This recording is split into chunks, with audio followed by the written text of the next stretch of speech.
This is the broadcast from City Hall, the home of the Greater London Authority. Please stand by.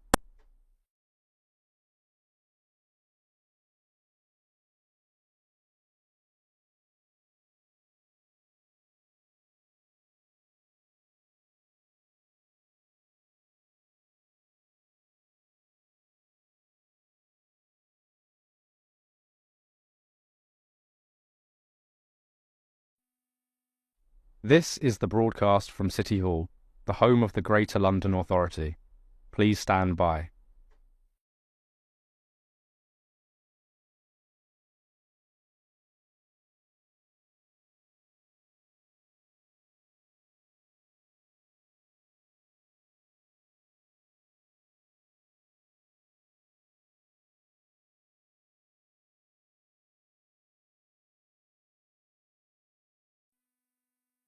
This is the broadcast from City Hall, the home of the Greater London Authority. Please stand by.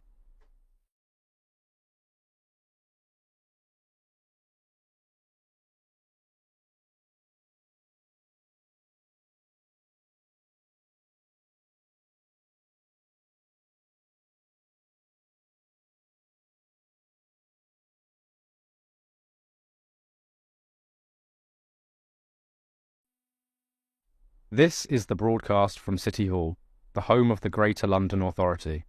Please stand by.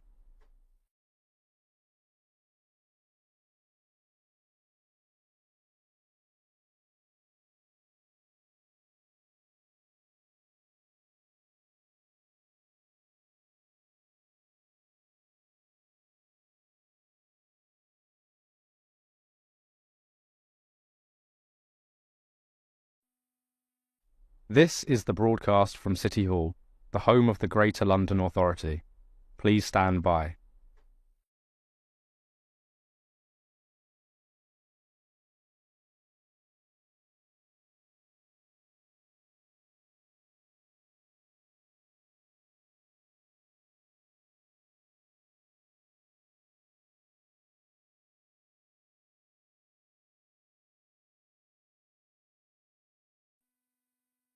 This is the broadcast from City Hall, the home of the Greater London Authority. Please stand by.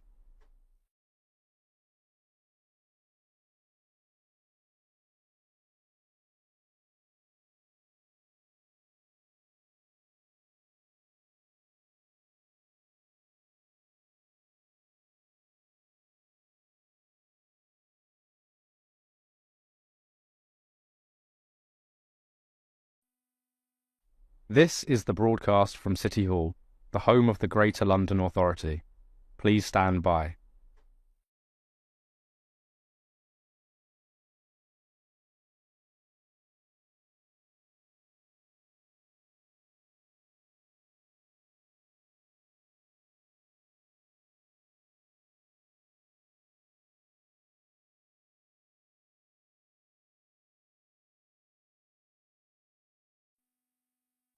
This is the broadcast from City Hall, the home of the Greater London Authority. Please stand by.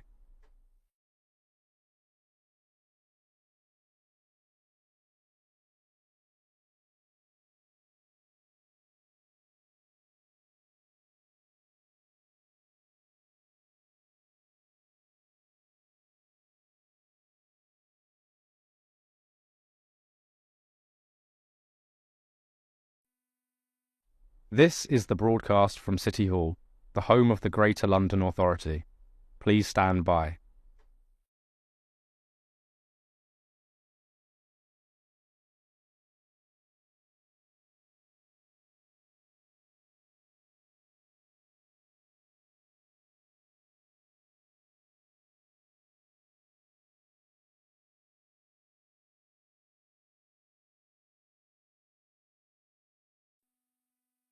This is the broadcast from City Hall, the home of the Greater London Authority.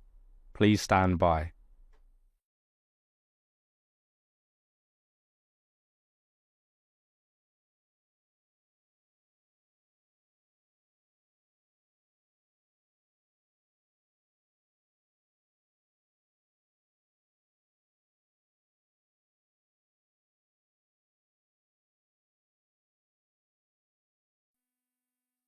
This is the broadcast from City Hall, the home of the Greater London Authority.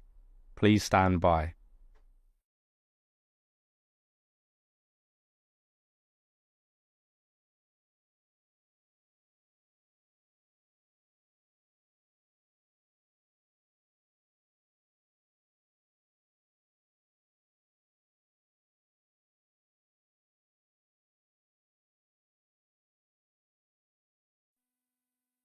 This is the broadcast from City Hall, the home of the Greater London Authority. Please stand by.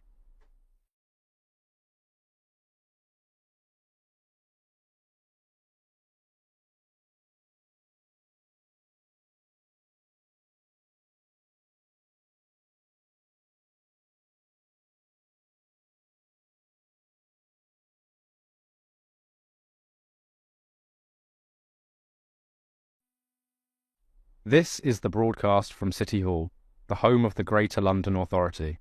Please stand by.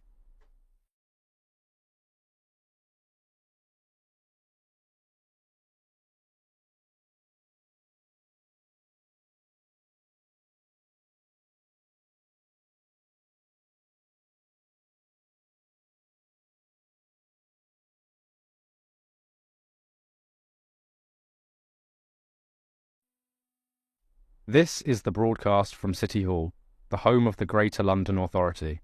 Please stand by.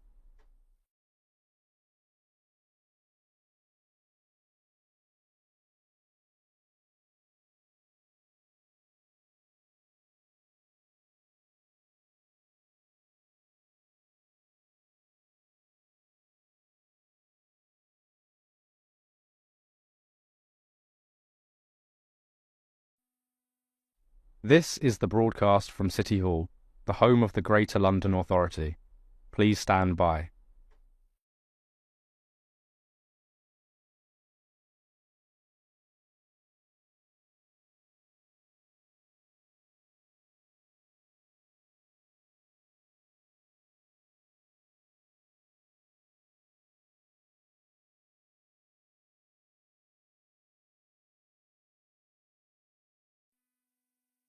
This is the broadcast from City Hall, the home of the Greater London Authority. Please stand by.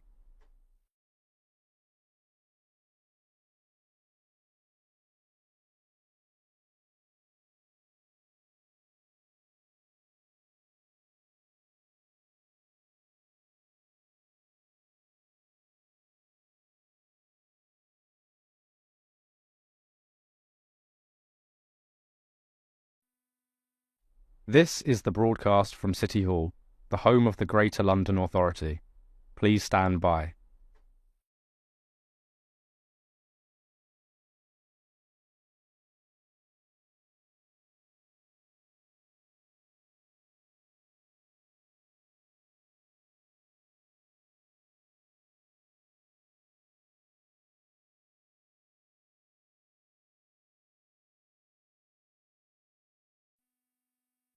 This is the broadcast from City Hall, the home of the Greater London Authority.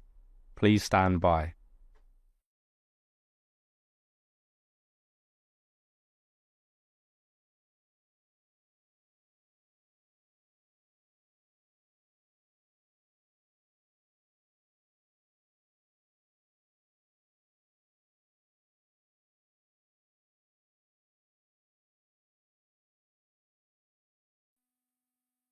This is the broadcast from City Hall, the home of the Greater London Authority. Please stand by.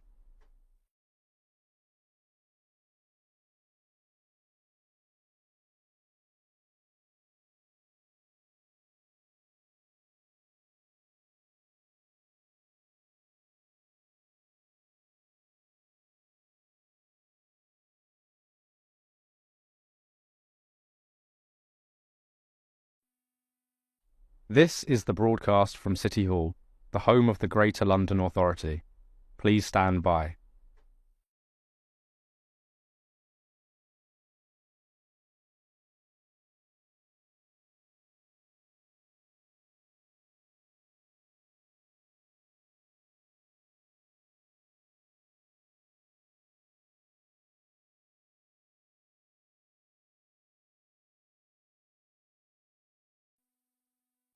This is the broadcast from City Hall, the home of the Greater London Authority.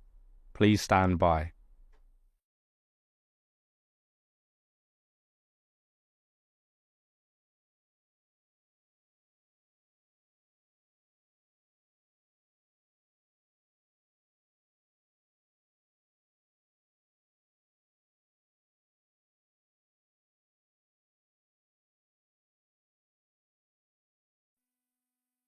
This is the broadcast from City Hall, the home of the Greater London Authority.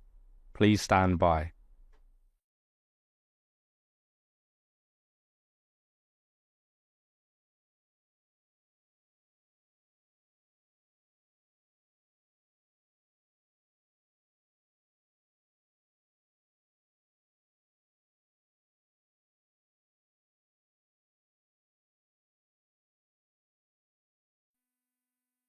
This is the broadcast from City Hall, the home of the Greater London Authority. Please stand by.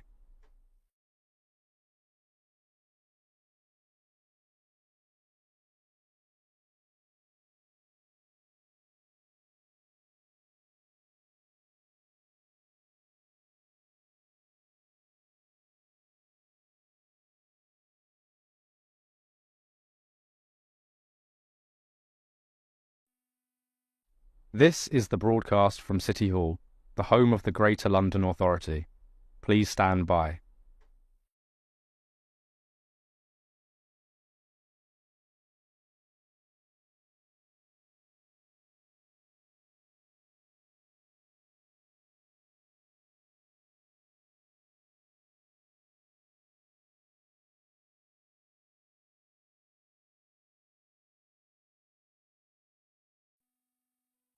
This is the broadcast from City Hall, the home of the Greater London Authority. Please stand by.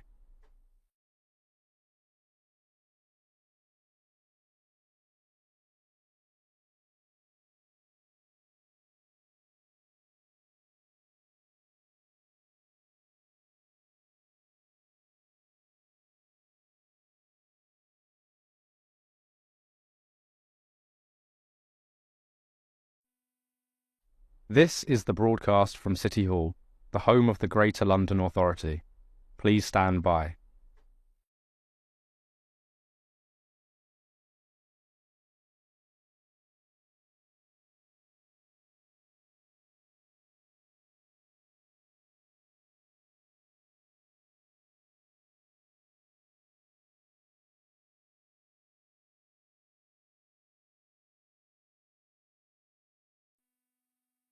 This is the broadcast from City Hall, the home of the Greater London Authority. Please stand by.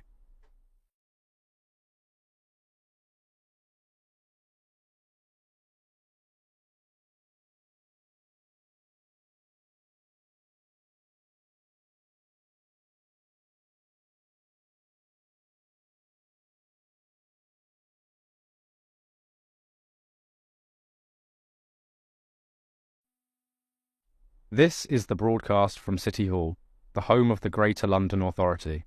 Please stand by.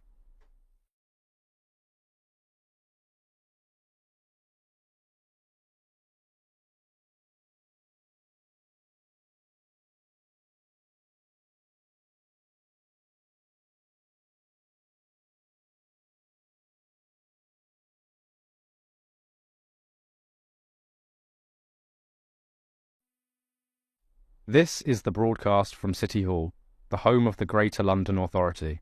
Please stand by.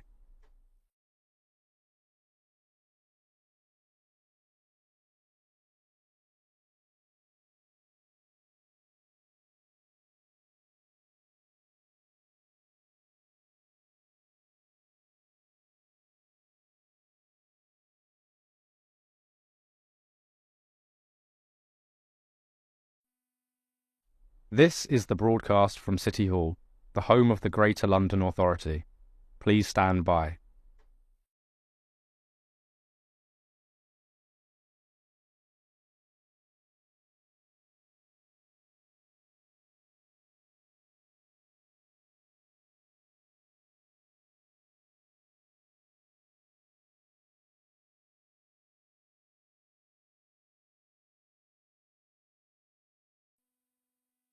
This is the broadcast from City Hall, the home of the Greater London Authority. Please stand by.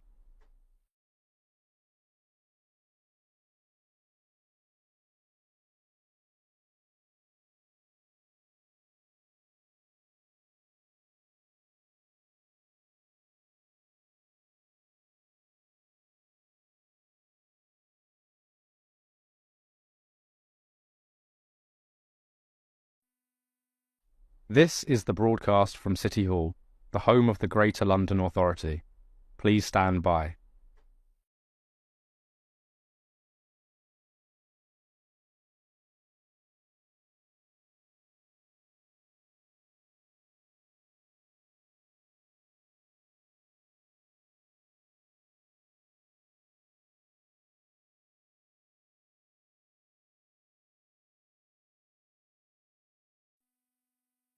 This is the broadcast from City Hall, the home of the Greater London Authority. Please stand by.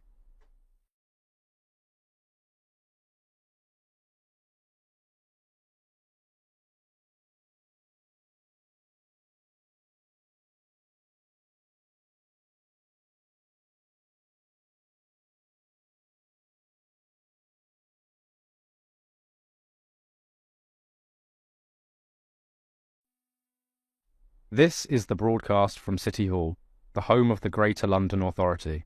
Please stand by.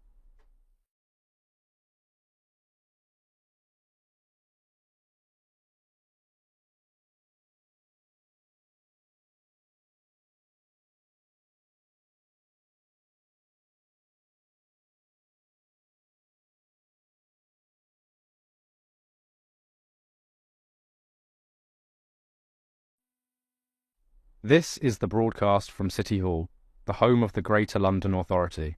Please stand by.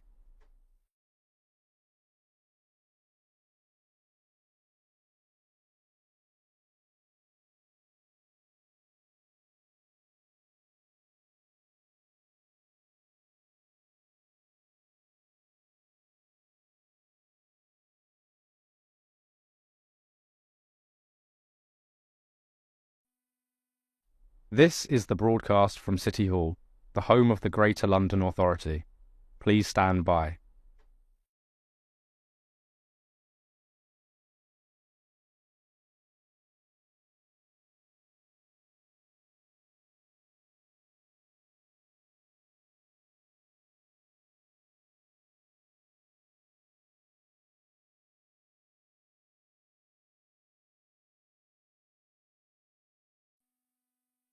This is the broadcast from City Hall, the home of the Greater London Authority.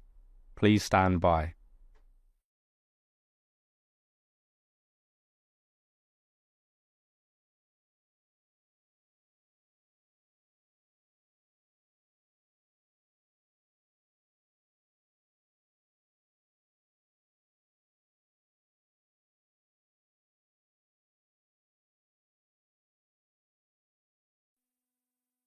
This is the broadcast from City Hall, the home of the Greater London Authority.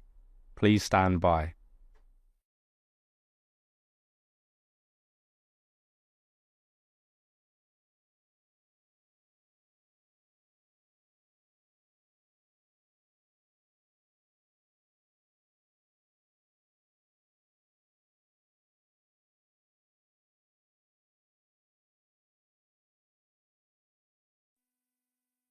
This is the broadcast from City Hall, the home of the Greater London Authority.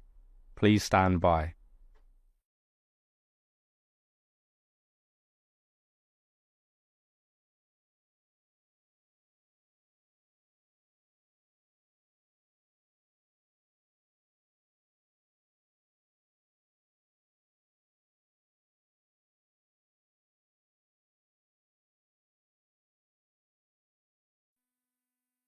This is the broadcast from City Hall, the home of the Greater London Authority. Please stand by.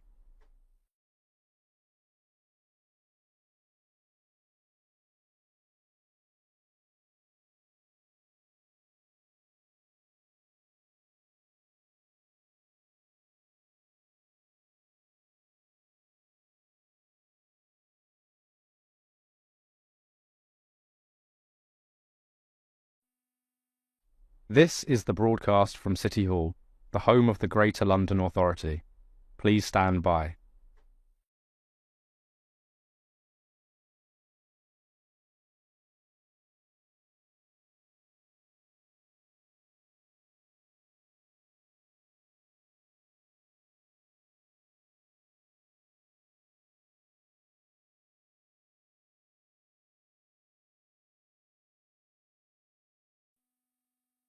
This is the broadcast from City Hall, the home of the Greater London Authority.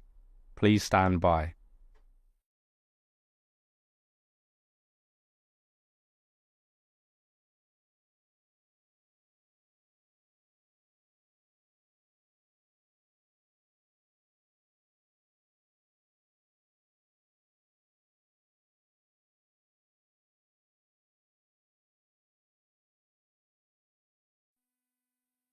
This is the broadcast from City Hall, the home of the Greater London Authority. Please stand by.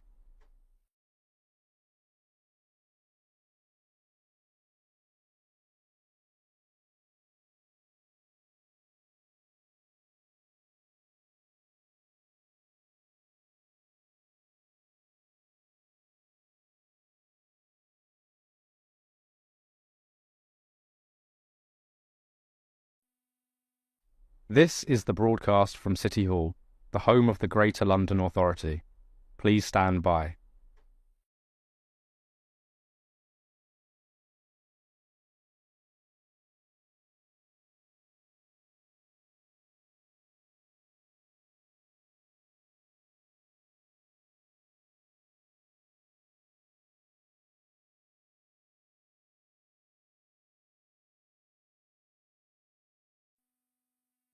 This is the broadcast from City Hall, the home of the Greater London Authority.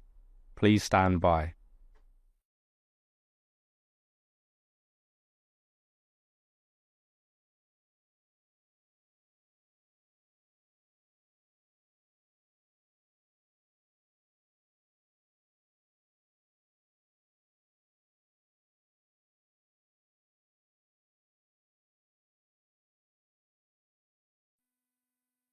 This is the broadcast from City Hall, the home of the Greater London Authority. Please stand by.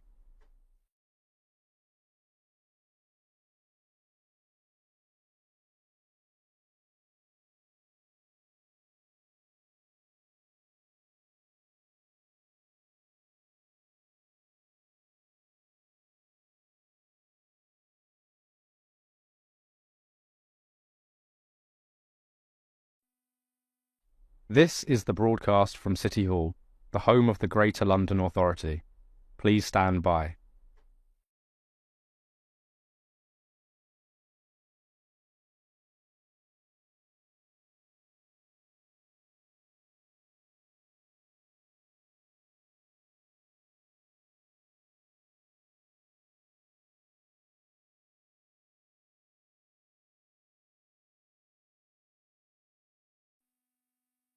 This is the broadcast from City Hall, the home of the Greater London Authority. Please stand by.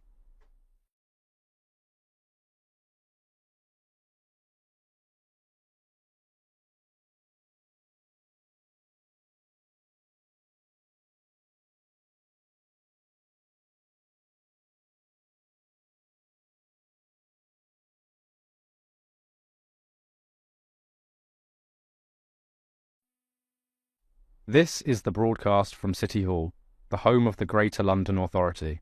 Please stand by.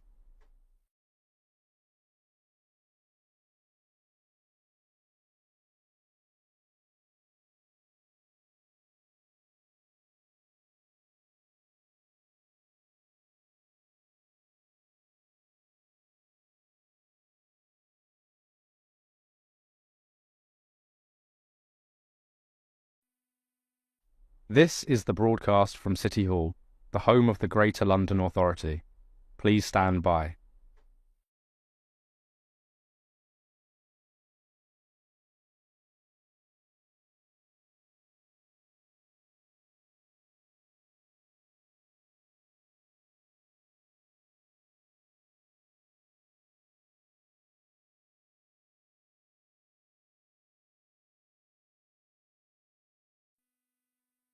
This is the broadcast from City Hall, the home of the Greater London Authority. Please stand by.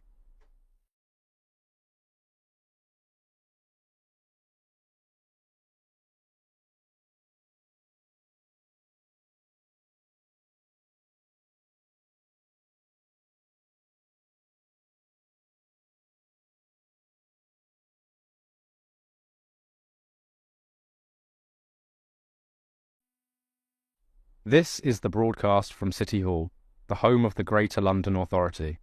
Please stand by.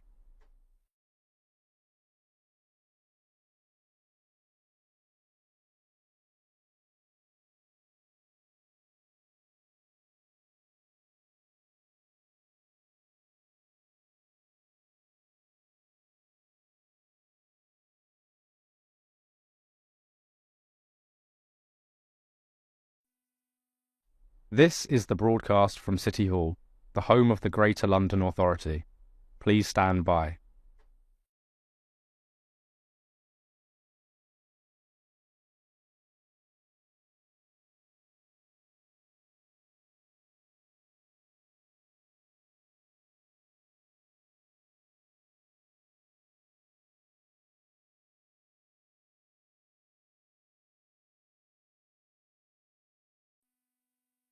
This is the broadcast from City Hall, the home of the Greater London Authority.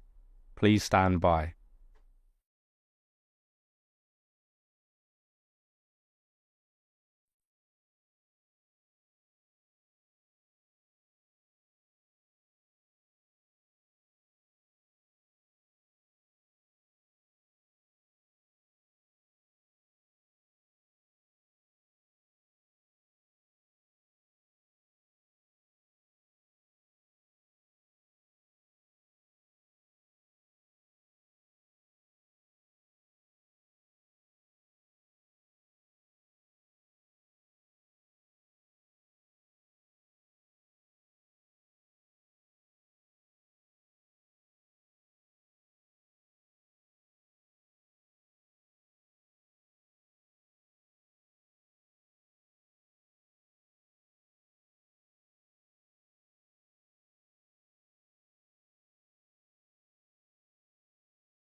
Welcome to today's meeting of the Housing Committee. Members of the public may like to follow at London Assembly on social media and use the hashtag London Housing for this meeting. Please may I remind participants to silence your devices. Our main item of business this afternoon is a discussion on leaseholds and service charges. As part of our investigation, Londoners who are affected by leasehold charges are also being encouraged to respond to a survey to be launched soon on our website to tell the committee directly about their experience of costs and how they're impacted by them. Before we begin, we have a few short items of business. Can I ask our clerk, Diane Richards, if any apologies have been received? Thank you, Chair. No apologies for absence have been received today. Thank you. Can I ask the committee to note the recommendations set out at item 2 and ask if members have any other interests to declare? Noted and no. Okay. I do have a leasehold. Oh, okay. So can we assume that all of us live in a flat in London and we... Well, I don't live in a flat. That's why I'm peculiar. I live in a house which is a leasehold. house. But I thought it's wise to declare that. Chair, do you want us to declare that? well, our addresses and everything else are listed in the register, so I think that's fine. No, I rent out. Okay, fine. Go ahead. Yeah, so I'd like to declare that I do rent out a flat on a leasehold basis to tenants. Fine. Thank you very much. Anybody else? Great. Can we confirm the minutes of the meeting held on the 12th of November 2024? Can we note the completed, closed and outstanding actions arising from the previous meetings? Okay, great. That brings us to our main item of business, leasehold and service charges. Can I please welcome our panel of guests? We have Harry Scoffin, campaigner for free leaseholders, Sue Phillips, who's the founder of Shared Ownership Resource, and Martin Boyd, who's the chair of the Leasehold Advisory Service and chair of trustees at the Leasehold Knowledge Partnership. So welcome to you all. It's a great pleasure to meet you. This is a really hot topic. And we're really looking forward to hearing what you have to say. So I will kick off with the first couple of questions and hand over to my colleagues on the committee. My first question to all of you is, in your opinion, what challenges are London's leaseholders currently facing, and how will the new Leasehold and Freehold Reform Act impact these challenges?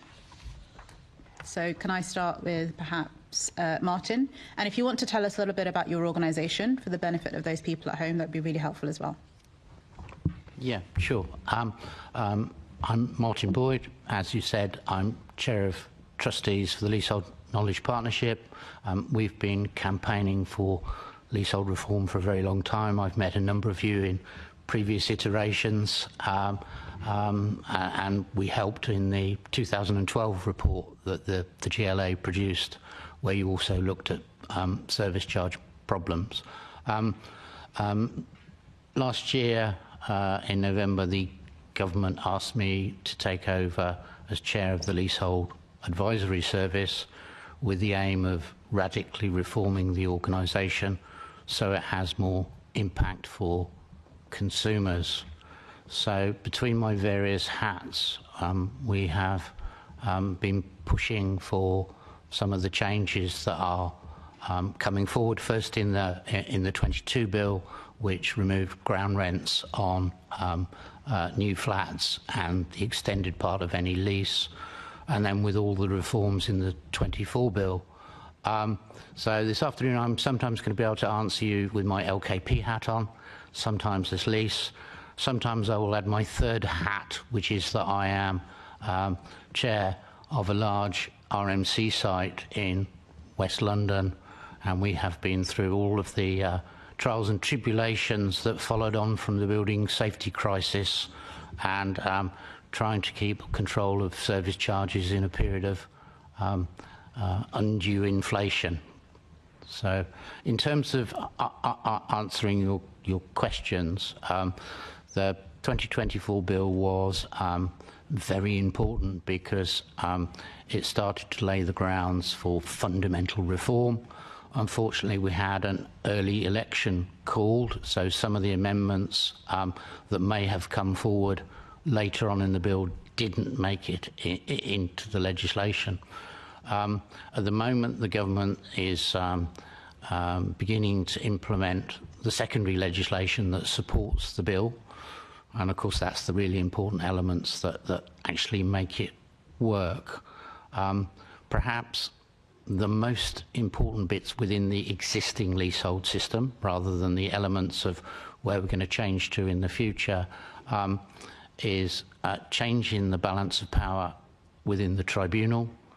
At the moment, it's an utterly one-sided and unfair system where leaseholders have no right to any of their costs, even when their landlord has been utterly egregious in their behaviour. We should now move, when the secondary legislation comes into force, to a much more balanced environment. The other one is what many people will see as a very dull and uninteresting part of the bill, but I think it's actually massively important, and that's the standardised provision of accounting information. At the moment, you have no means to compare your service charges with any other site in the country. Once we have standard information, it becomes a lot easier for people to know that they are likely to being overcharged, or that their costs might be high on a particular item, but that may be what everyone else is paying. So that'll do, I think, as a start from me. No, that's really excellent. I will come back to what you think is missing from the bill that would impact Londoners. We'll come back to that later. But Sue, if you want to answer that question as well. Hold on. Yes, I'm the founder of Shared Ownership Resources, which is a project that was set up to advocate for the best interest of shared owners. The project publishes information and advice for shared owners in collaboration with experts. It publishes shared owner case studies and campaigns against mis-selling and other poor practices. In relation to the Leaseholding Reform Act, the big question is whether shared owners will benefit to the same degree as other leaseholders from the provisions of that bill. Matthew Pennycook's recent statement makes it clear that there's an issue around complex ownership structures which may get in the way of shared owners benefiting from lease extension provisions in the same way as other leaseholders.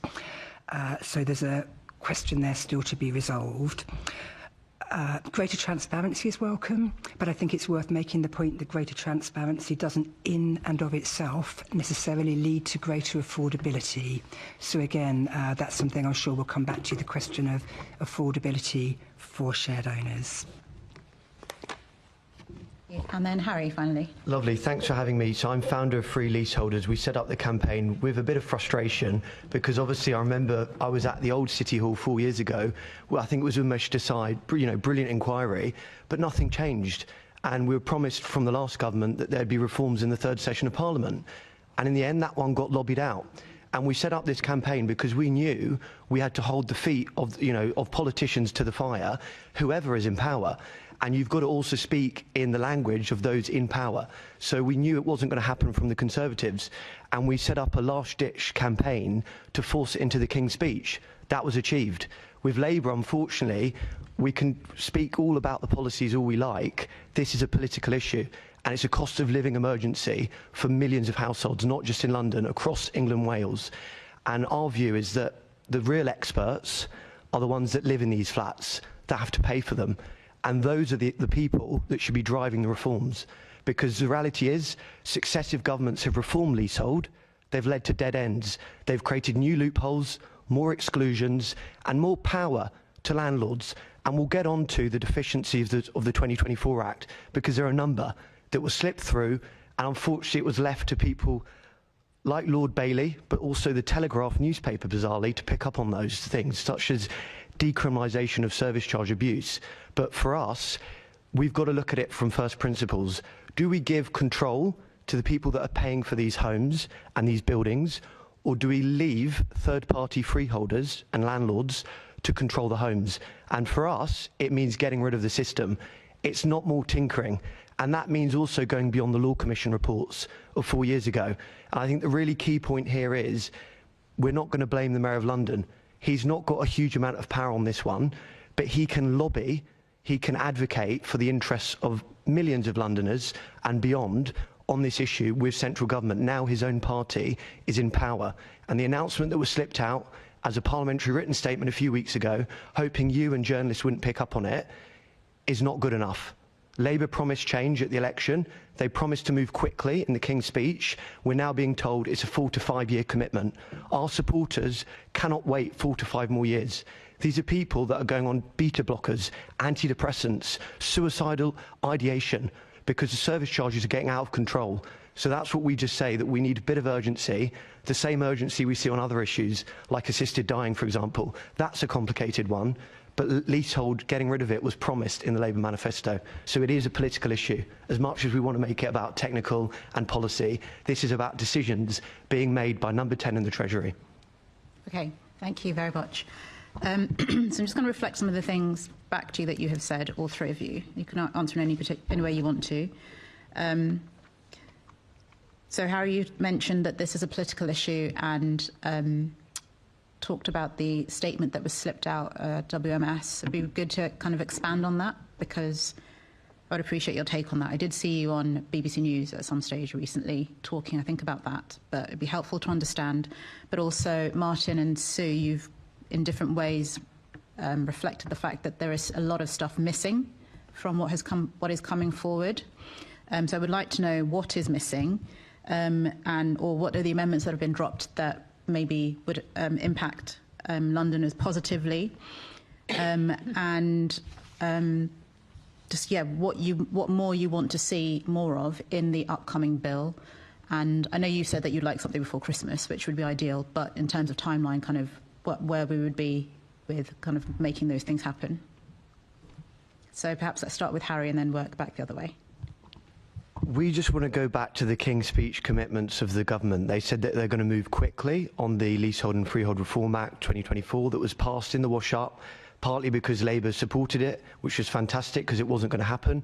Number 10 under Rishi Sunak didn't want the bill to happen, and there was a last-ditch attempt to get it onto the statute books. They've now come out with a statement saying there's a number of serious flaws that was not flagged to them in July when they took power, which is bizarre because they obviously said quickly. And then beyond that, they promised in this parliamentary session, 24-25, that there'd be a draft leasehold and commonhold reform bill for pre-legislative scrutiny. Now we're being told that's being opened up again with a commonhold white paper the beginning of next year, and that we won't get the draft bill until the end of next year. Now, if you actually look into the detail of what Labour have promised, it's reheating Law Commission reports from 4 years ago, which they themselves were subject to years of research and consultation. And I remember because I've got the scars on my back for participating on those ones. So the question is, it's all about prioritisation, because as we saw with the Tories, we were going to get it in the third session. It got lobbied out by very powerful vested interests. We obviously couldn't control for Liz Truss, bless her heart, blew up the economy, all the rest of it. Then obviously on the fifth session, we get a rather modest bill. And the reality is, obviously I've been told there's no parliamentary immunity here, so I've got to be careful not naming individuals. But obviously if you look into the media, there are some big lobbying interests, including close to the Labour Party, that are working for big freeholders. And we've got lots of grassroots campaigners and supporters, some of them that come from communications backgrounds.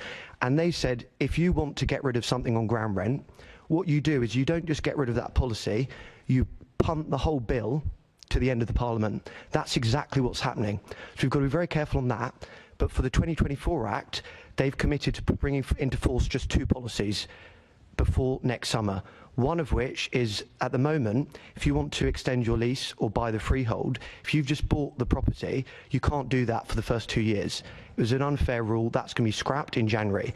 And then there's a set of reforms to right to manage. Right to manage is a great halfway house before you get to buying your freehold or getting to commonhold, because it gives you some element of control and you get out from under the hold of the landlord, which is good. I think most people would support it. They're going to reform that. And it was something as simple as changing a number in a 2002 Act from Labour, changing it from 25% to 50% in mixed-use buildings. Because at the moment, if you've got too much commercial floor space, you're completely locked into a landlord. You have no ability to remove the managing agent. That's going to change. But they said that they've just found out that there's a material error in that one, and they have to fix that using secondary powers. So they're now committing to fixing that in spring. But most of the other changes, they're now saying, there's no definites as to when that will come into force. The really important context is the government are currently being sued under the Human Rights Act and the European Convention of Human Rights, and this is where the politics comes in, by the big freeholders, because they're claiming it's breach of their human rights. The Michael Gove Act, which obviously there's an argument that it doesn't go far enough. And my view, and the view of our supporters, is that the government are running scared of the big freeholders, and that they're using this legal case in the new year in the High Court to punt the whole agenda through, because they're worried about the legal implications. And I think that's really important, that we need more action. And there's a very good viral thread on Twitter by an independent activist who we do work with, Martin Keegan, and he actually looked into the statement.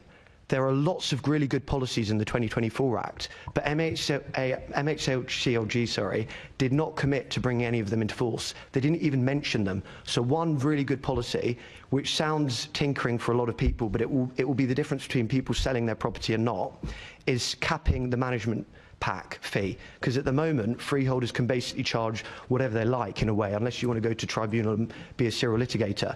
The last government promised that would be capped to £250 plus VAT, and then obviously with inflation there would be a secondary instrument to change it. MHCLG haven't committed to bring that into force. They've also not committed to bringing in leasebacks. Leasebacks will reduce the cost of buying out the freeholder, or for mixed-use buildings, and beyond that, because you have to get 50% of a building, a lot of people can't afford to pay for the other neighbours that can't participate. So leasebacks will be a winner. But again, the government haven't committed on that. And that doesn't need the valuation changes which are being sued over by the big freeholders. So there's definitely politics that's going on here. So I think, yeah, that's our message to your committee today is don't get bogged down in the technical. Why is this not being prioritised? Okay. Thank you very much. Sue. Currently, shared owners don't have a statutory right to lease extension, unlike other leaseholders, so it's welcome that the bill is seeking to address that. I understand there's a technical issue at the moment around the often very complex ownership arrangements you have in shared ownership developments, where the housing association may not be the freeholder, they may be a head lessee, they may be a sub-lessee with no statutory right to lease extension themselves. And my understanding is that this is a technical issue and that that government is seeking a legal mechanism to ensure that shared owners don't fail to have the same statutory right to lease extension as other leaseholders. So that's welcome, and I look forward to clarification on how that will be implemented. However, there are issues over and beyond that statutory right when you're looking at the affordability context. So historically, the model lease for shared ownership has been for a 99-year lease.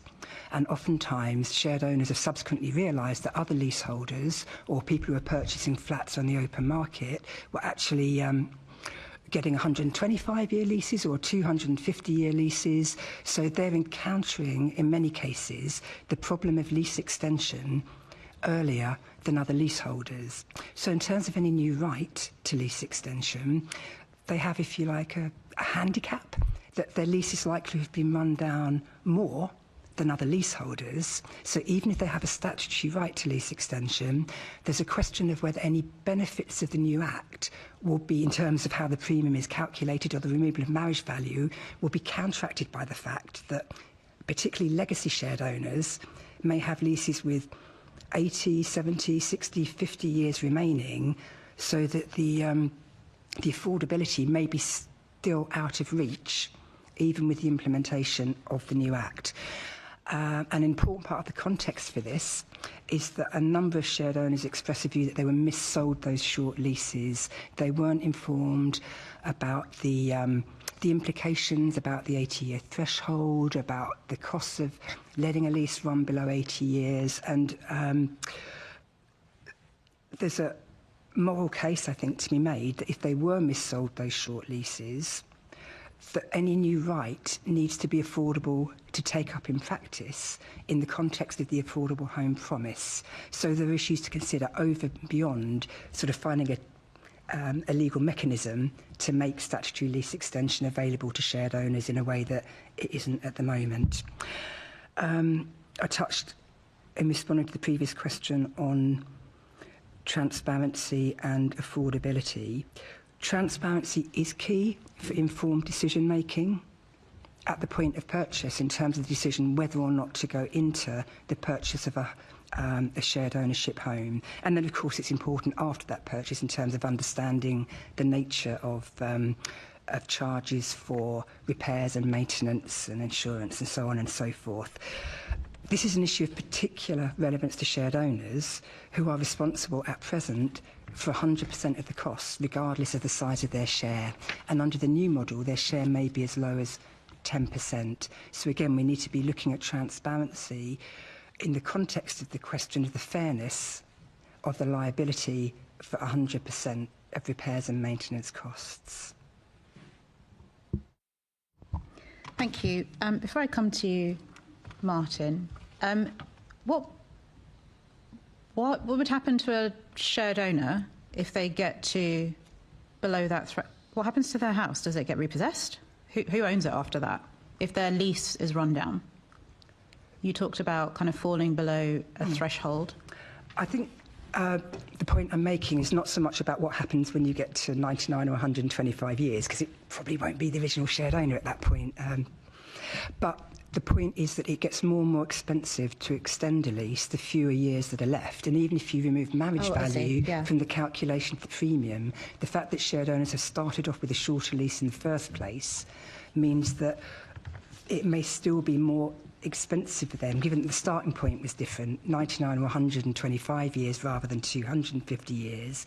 They're more likely to need to undertake a lease extension, and it's not clear, because we have a question at the moment about how premiums will be calculated under the new legislation. Because that's not clear, it's also not clear whether shared owners who may have a very low number of years remaining on the lease will find that the new right is affordable to take up in practice. Okay, thank you. And then finally to Martin, and then Assembly Member Lord Bailey after that. I'll probably best answer this one with my LKP hat on in case I get accused of criticising the government. Obviously, the most fundamental element missing from the 24 bill was the inclusion of common hold.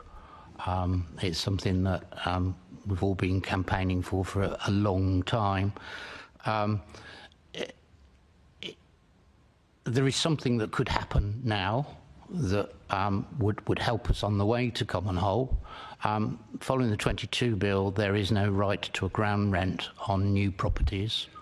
So there is no legitimate reason for any developer not offering a share of the freehold or an RMC in developments that go up now. That would make transition to common hold much, much easier when we get that bill come forward. The other really annoying thing that was missing from the bill was forfeiture, and there were several MPs and peers who put proposals forward to remove it. Getting rid of it is more complicated than some people had assumed. You can't just get rid of it. It is still a problem that needs solving in common hold. You have to get to a position where you can have some form of forced sale. You can't just allow money judgments, particularly on small sites. They would become unviable if someone has got permission not to pay their service charges over a protracted period of time. There are then a whole series of small technical issues that didn't come forward. Inevitably, they will be considered by this government. And shared ownership is particularly one that needed to change because there were some odd limitations in what shared owners can and cannot do. You have no right to extend your lease unless you've staircased to 100%, which seems odd. Other key area that was missing, what is known as leasehold, which applies to mainly houses, so not necessarily that relevant to London. Estate charges. It does actually apply within London. We have a number of leasehold developments that also have estate charges under 106 agreements where it simply isn't fair. My site, we pay for a large bridge that forms part of the Thames Walkway, and we've had the great benefit of having to spend £250,000 of our money to maintain what is a public bridge. Thank you. Assembly Member Lord Bailey. I just want to return to Sue's point about transparency. I want to make it very clear, Sue. I used to be a shared owner, so maybe I should declare that. And the question I'm going to ask is me playing devil's advocate from the other side when you talk about the length of the lease and transparency. What would you say to owners who say, but those people signed the contract, they know what was in it? What would you say to that? Your mic, please. Sorry. I would say that there's been a lot of publicity around the problems associated with short leases in recent years, so more people are more aware of the problems associated with short leases. But I think historically, given that shared owners are have been, research has shown that they're a demographic who often are relatively less likely to have knowledge and expertise around property issues, to be financially savvy, confident in financial issues, to expect people to understand, to be aware of the existence of the 80-year threshold, of marriage value, when those things are not specifically referenced in the materials they were given at the point of sale. Historically, housing associations haven't been clear about the implications. Solicitors haven't. And my understanding is that solicitors have historically seen the issues as being out of the scope of supporting a conveyancing transaction. Solicitors aren't there to advise on the pros and cons of a scheme. They're there to facilitate a conveyancing transaction. So there's been a lot of sort of to and fro with housing associations saying solicitors historically should have told people about these issues, and solicitors saying housing associations should have told shared owners about these issues. The reality is that for whatever reason, historically, there hasn't been the public awareness of the issue of short leases. Shared owners haven't been given that information. It's not clear where they would have found that information if it wasn't conveyed by either the housing association or the solicitor. And many shared owners, myself included, have found about the issues once the 80-year threshold has been breached. I think it's also worth mentioning the ASA ruling on the Keys National Marketing Campaign, which found that it was a breach of the code not to provide material information in relation to leases, and I would argue that that hasn't happened, and it's an onus on the seller to provide material information. Information about a short lease is material information for making an informed transactional decision, and that information has not been available to buyers. I 1,000,000% agree with you, if only because of my personal experience with shared ownership and the lease and all the rest of that drama. Chair, I wonder if one of our recommendations is we ask for the mayor to provide some of that information on his website and any leases that that the GLA his housing is involved in, because Sue's point, most people who got involved with shared ownership, it was a real life change. They never had any opportunity to own property before. They don't come from a property owning family, so they need an extra duty of care, and the mayor may be able to step in and provide that, at least for some people. Well, I'm happy for us to add that to the list of issues that we discuss when we get to emerging recommendations point of the scope. Could I just add that the new model obviously recognises the issues with the short leases. I welcome the reform that means that we're no longer selling 99-year leases, but what we don't want is to have reforms that benefit new buyers but leave legacy shared owners stranded with a short lease that they can't afford to extend, they can't sell. So we need to not lose sight of existing shared owners when we're looking at reforms for shared owners in the future. Okay, thank you so much. Where were we? Oh, yes. I was going to ask you all one final very brief question and then hand over to Assemblymember Small-Edwards. Whether or not you anticipate a move towards common hold reducing service charges for leaseholders and shared owners. Yes, is this very short answer. It will reduce service charges.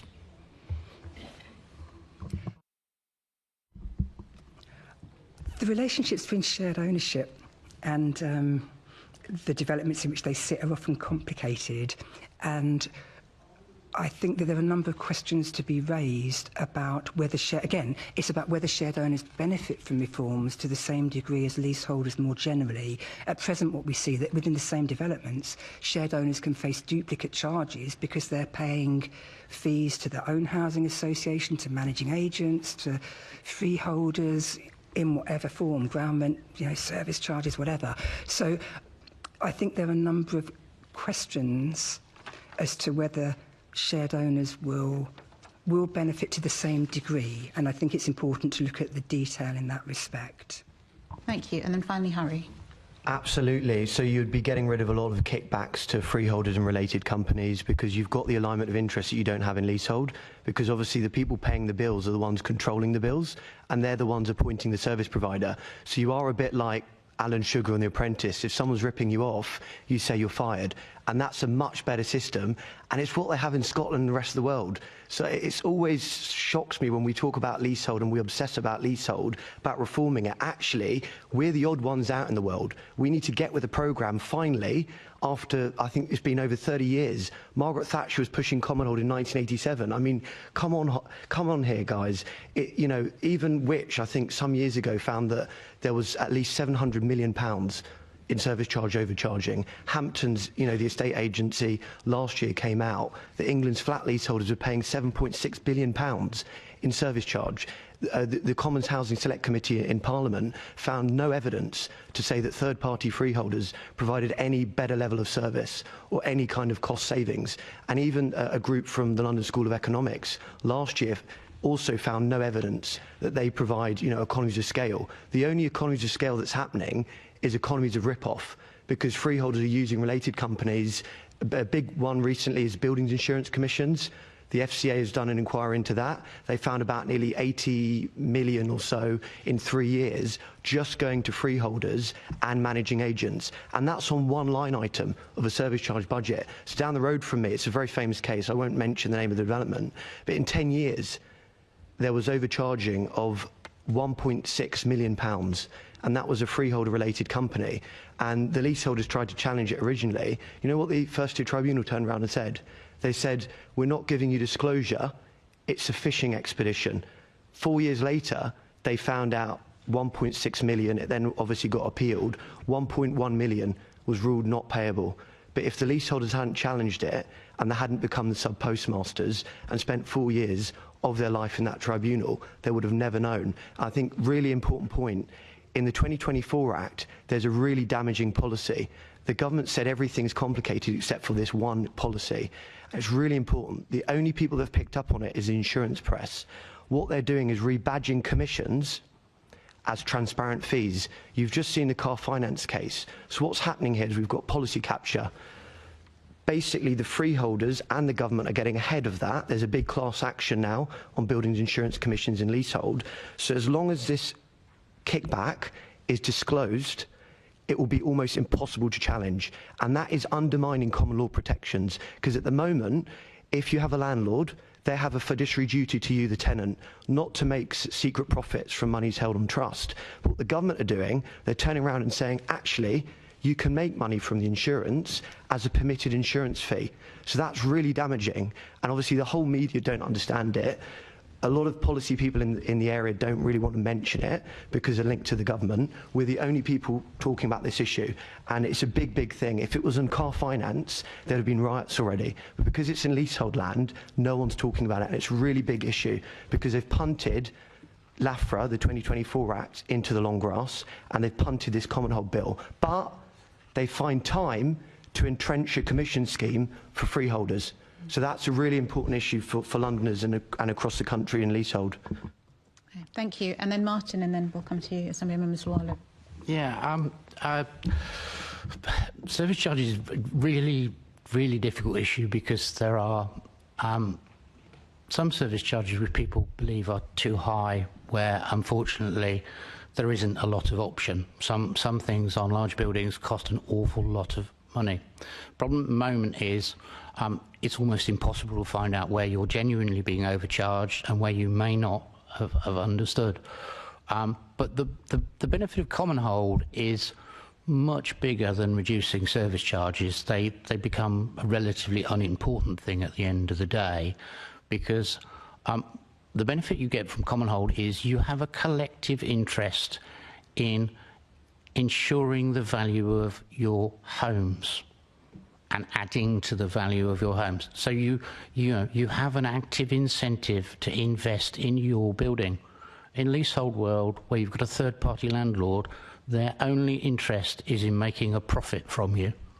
So I think long term, the real benefit we get out of common hold is that we will end up with better quality homes.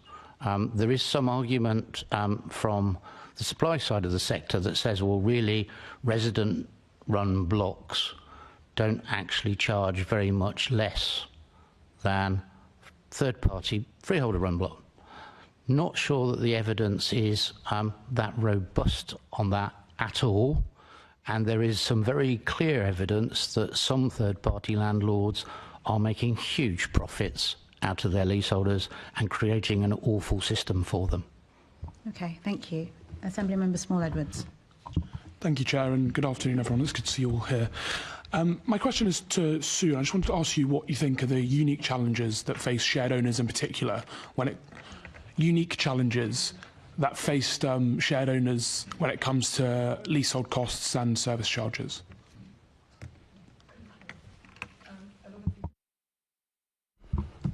a lot of people will say that the problems that shared owners face are the same problems that leaseholders face more generally. And I think the problem with that argument is that shared owners come into the scheme on the promise that it's an affordable home scheme and that it's a pathway to full home ownership. So straight away we have to always bear that context in mind and then ask, is it those things? And if not, what's getting in the way of that? Now, looking specifically at service charges, actually, can I look at total housing costs and then service charges within that? So shared owners are obliged to buy the maximum share that they can afford. That's a given in the scheme. And although the initial affordability assessment process has changed recently, what's been used generally is the idea that in London, that people shouldn't be spending more than 40% of their income on their household costs under this scheme. So they come in with this sort of 40% maximum threshold. And I want to look at the logic of the scheme, and then I want to look at the data. So in terms of the logic, rents are set to increase annually above inflation, slightly above inflation, but obviously that's compounding over the years. Rents increase faster than inflation. Service charge, there's a lot of evidence that service charges do rise faster than inflation. The University of York has done research on this. The Property Institute has published a view that service charges do increase rapidly and faster than inflation. Household incomes tend not to increase as fast. So the logic of that is that people are probably going to end up paying more than 40% of their net income in their total housing costs. So moving to the data, I mean, I say over and over again there's a paucity of data, which makes it very hard to answer questions like this, you know, what is actually happening. However, the Joseph Rowntree Foundation has done some preliminary analysis on this issue, and what they've found is that around 1 in 10 shared ownership households are spending more than 40% of their net income on housing costs. And by housing costs, what they mean is the rent, the mortgage interest, ground rent where applicable, building insurance where applicable, and service charges. Now, that's actually an underestimation per their own analysis because, A, that calculation doesn't include the mortgage principal. So if you put that in there, it's going to be more than 1 in 10 shared owners. Also, you're always looking backwards when you do analysis. So their analysis is based on a 3-year average. They've used a 3-year average because the numbers are quite small for data analysis purposes. So for robustness, they've used a 3-year average of 2021 to 22 to 23. But since then, mortgage rates have gone up. So again, the numbers are probably going to be higher than the 1 in 10 when you take into account mortgage interest rates going up and the fact that people are paying mortgage principal that is coming out of their net incomes. So the data shows that people are paying more than 40%. Now, the other point I want to make about that is that you've got a really wide range of households coming into shared ownership. You've got the £90,000 in London upper income threshold.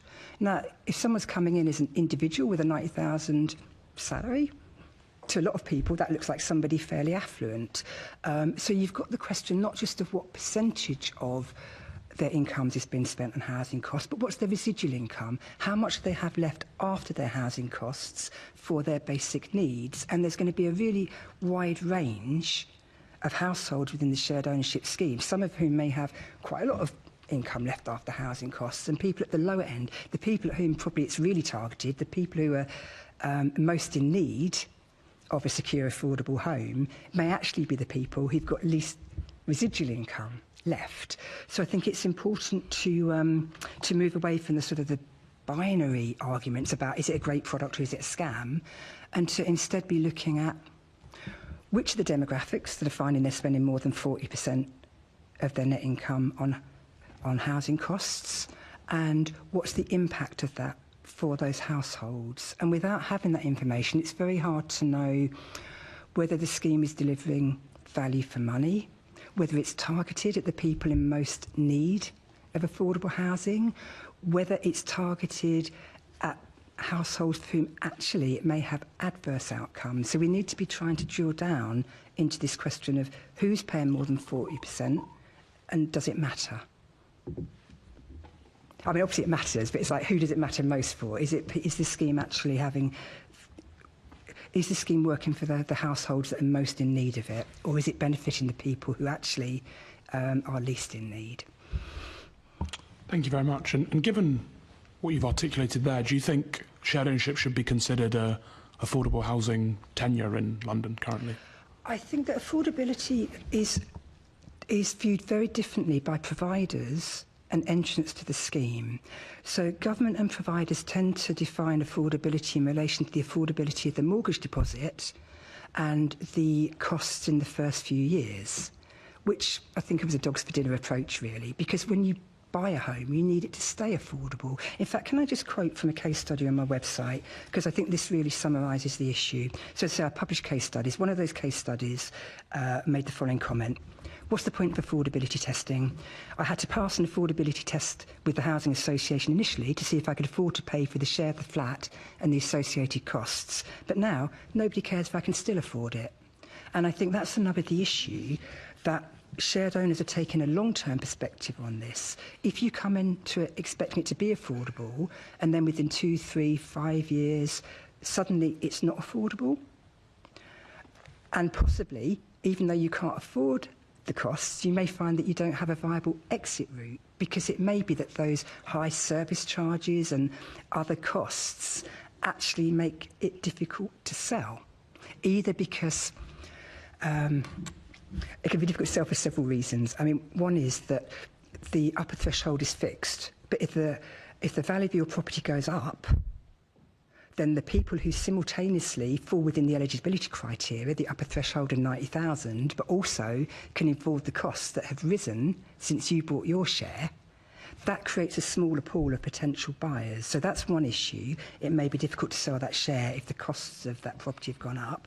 The other issue is that if service charges and other costs have gone up too much, it may be an unattractive proposition for a lender, and a potential buyer may find it hard to access a mortgage. So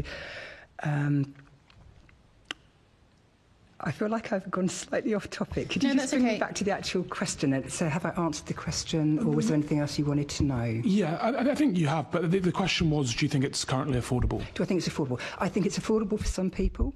I think it's very far from affordable and very problematic for other people, and we need a better understanding of who it's affordable for and who it's not affordable for.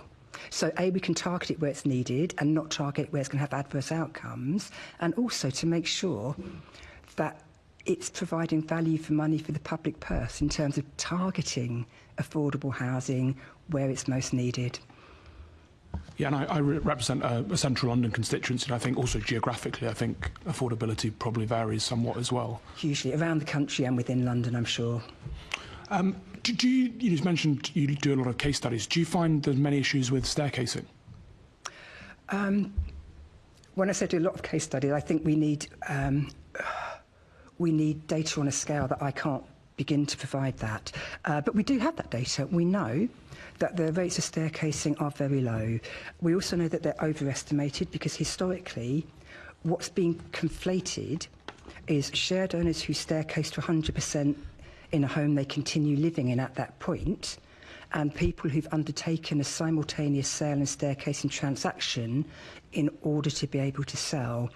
And there's been some very interesting research on staircasing which speculates that 100% staircasing, if it takes the form of a back-to-back sale, a simultaneous sale and staircasing transaction, can actually be an indicator of unaffordability rather than affordability. It's welcome that the statistics going forward are going to separate out those two forms of staircasing.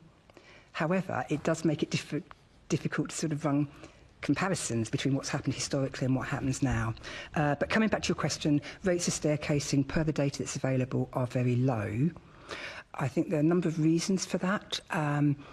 Research shows that housing costs tend to rise, the value of property tends to rise faster than income, so staircasing under the current market value model for staircasing can be pushed out of reach.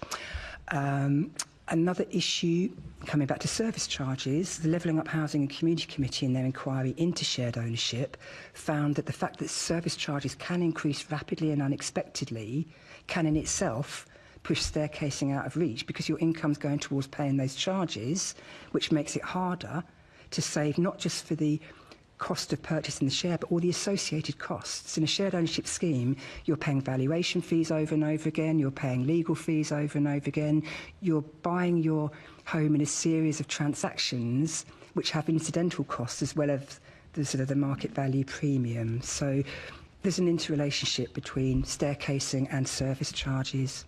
Could I make one final point? If you, yes, yeah, and then I'll move I on to the think next there's person. an issue around valuation as well. So I've recently been made aware of a case where a shared owner was given permission to appoint a RICS valuer, but the housing association then disputed that valuation and wanted to appoint its own valuer. And what the outcome is in that situation is it's likely the housing association will be looking for the higher valuation, but the higher valuation isn't acceptable to that person's mortgage lender. It pushes affordability out of reach. And I think valuations are something that come up. This is something that comes up a lot. I've got an article on valuations on the Shared Ownership Resources website. It's been in the top 5 articles all year. Everyone is very interested in valuations because it's such a key issue. If you're looking to understand whether you're paying a fair price for your initial share, if you're looking to understand whether you're paying a fair price to staircase, if you're looking at whether the gain on sale you're likely to get is going to be reasonable, it all comes back to the RICS valuations, and it can be very, very contested. And it's an area where it's very difficult for there's not clear guidance. If there's a conflict of interest where the housing associations are given the highest valuation, but that pushes staircasing out of reach for the shared owner, at the moment, it's very unclear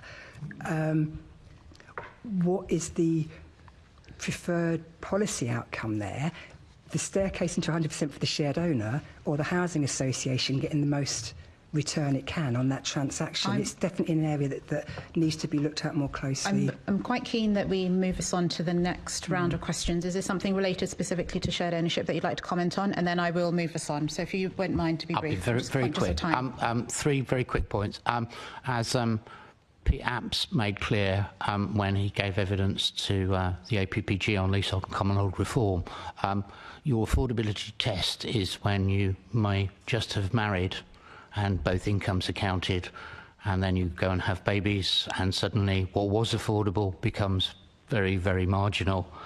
There is no sort of reset on that. Other major point, you own 25% of your property, and quite legitimately, you should be paying 100% of the service charge for your electricity, communal electricity and things like that. But you're paying for 100% of the roof repairs.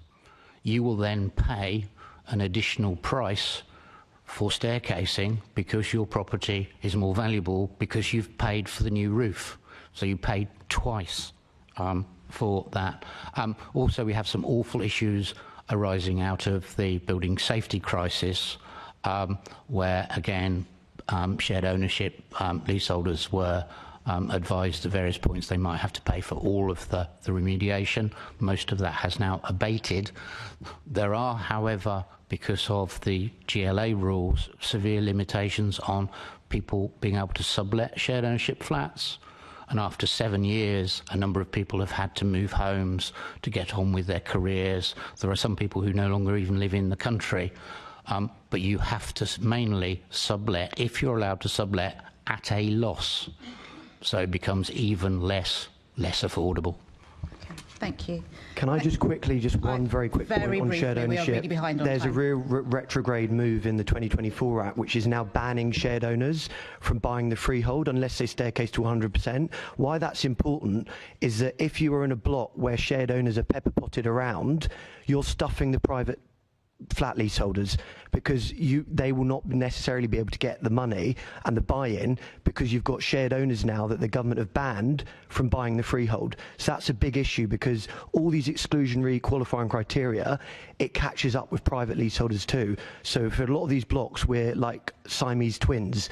We're connected to the shared owners. So I think the thing is, I think Sue's position is right, is get them up to the same rights as private leaseholders. and then we can move forward for common hold together, because otherwise it's going to be very damaging, and that's what's happening at the moment. Shared ownership's being almost pulling away from where we're going on leasehold reform. So I think that's a really important point. Okay, thank you. Thank you very much. Assembly Member Lord Bailey. Thank you, Chair. Thank you, Chair. I'm going to start with Martin, with this question, Martin.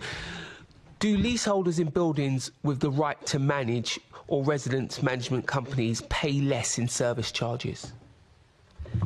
I think I sort of said yes as a one-word answer earlier. I brought you in to look at later the service charges at my site, because I asked property managers to give me the figures over the last 10 years. Although our service charges have gone up, if we count back inflation, we are almost exactly where we were in 2015. Right. It is very few sites with third-party landlords that will be in that position. And then going on to my point earlier about common hold and the fact that if you are part of the building ownership, you have a vested interest in making sure you add to the value. We have, over that 10-year period, increased our reserves from, we were sitting at £671,000. We are currently sitting at something like 2.3 million. So we're setting a lot of money aside to invest in keeping the building in good condition. And would that level of, maybe not level of reserves, that's unfair, would that tactic around reserves, is that something you commonly see with a third party? No, the third-party landlord you very often see, particularly on new build sites, massive underinvestment in the reserve account to look after the building in the long term. It's a good way to keep the service charges down artificially. So you have to, when you look at service charges, you really have to look at the two elements separately. You know, we could have a zero service charge at our site next year if we took all the money out of the reserves. But of course, if you had a problem in the future, you then got a massive problem going forward. So you have to be very careful in looking at the service charge and understanding them in a holistic way as well. But yes, if you are the owners of the building, you have a keen interest in keeping your costs down because you're paying the money, and you have a keen interest in investing in your building to make sure you add to the value of your homes. Thank you. Harry, is there any other challenges that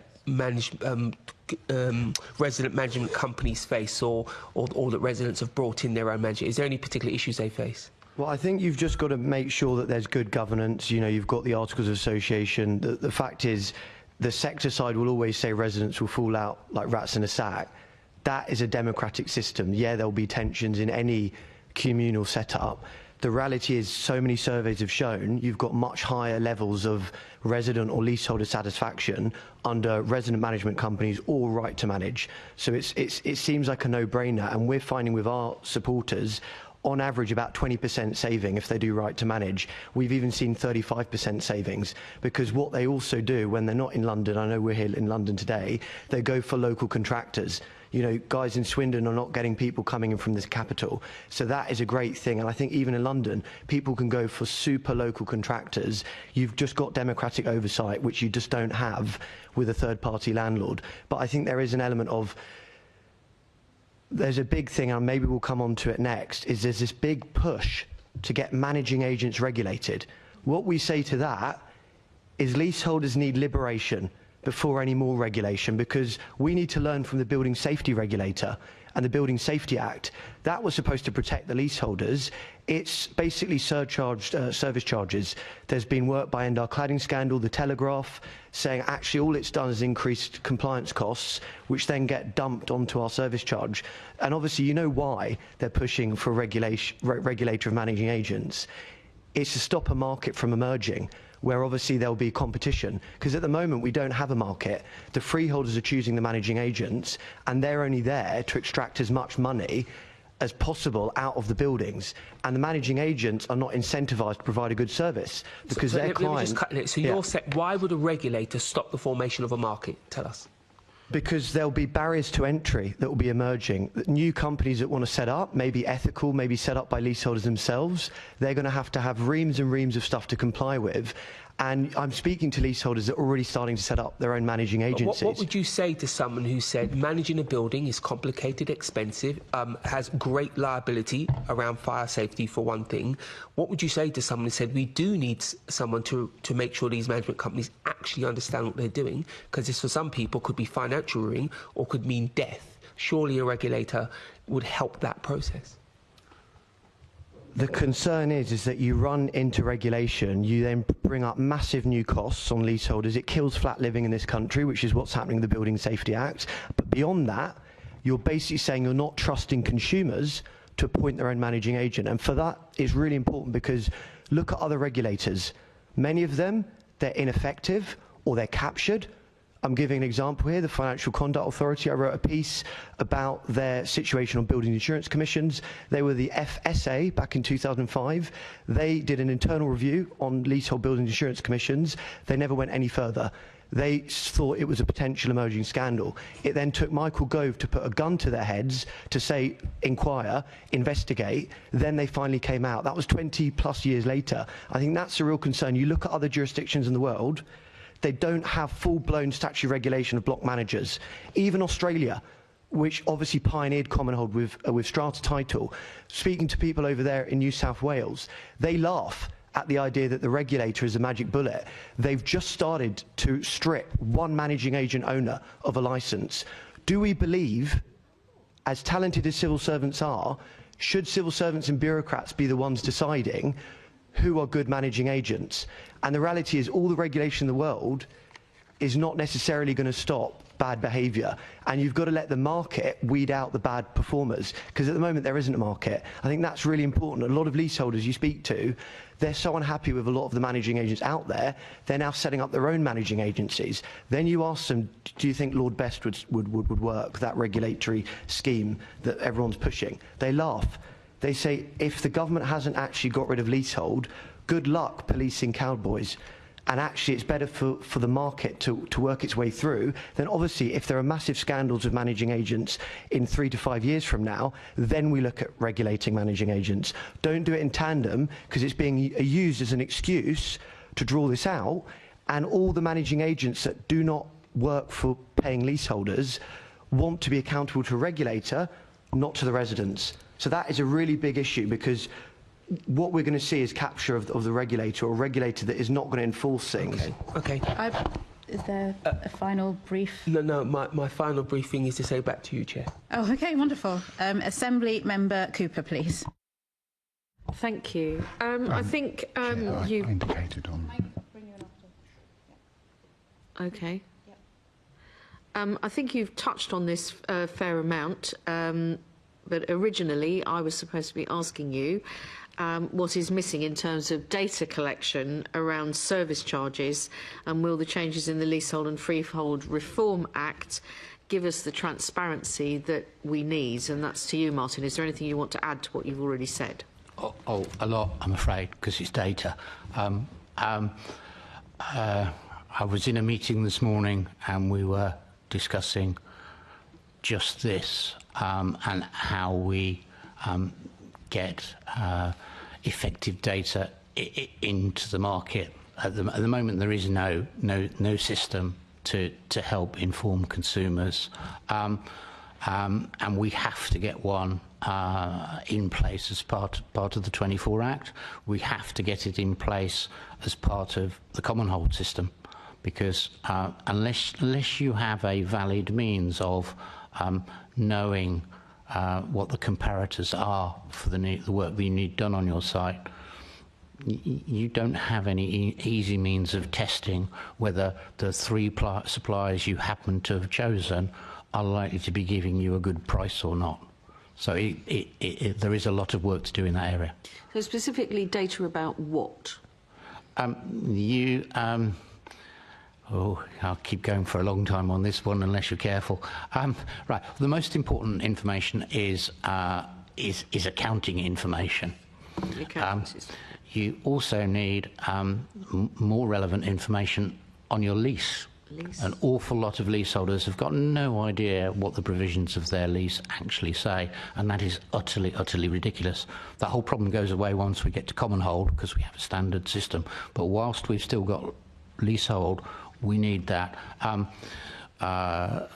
There is currently a dearth of information about short leases available to consumers. An awful lot of people allow their lease to fall under 80 years without anyone ever bothering to tell them, because the sooner you can get your lease under 80 years as a landlord, the sooner you can start making extra money when you extend the lease. So that is something we need to do, and I will put my lease hat on for that one and say that is something that has to happen.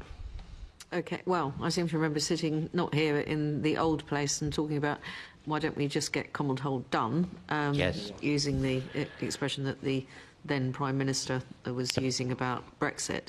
But we clearly haven't moved quickly enough on that. Is there anything that you would like to add to what Martin has just said? Harry, coming to Harry.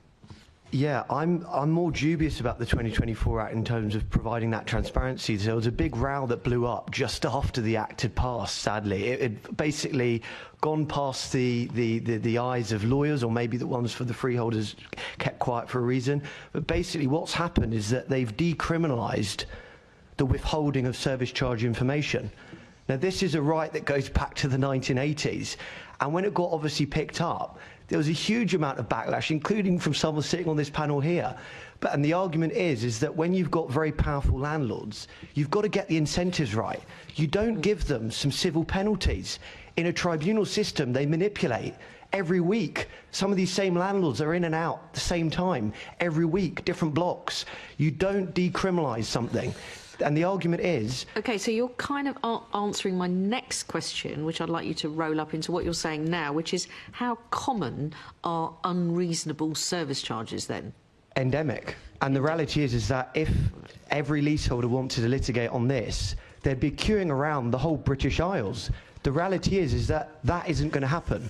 And I think the way the government looks at it, successive governments, is that, oh, you've got all these lovely rights, go and enforce them. People will then spend years litigating. People don't realise in government, I don't think, that people don't want to fetishise going to court or tribunal.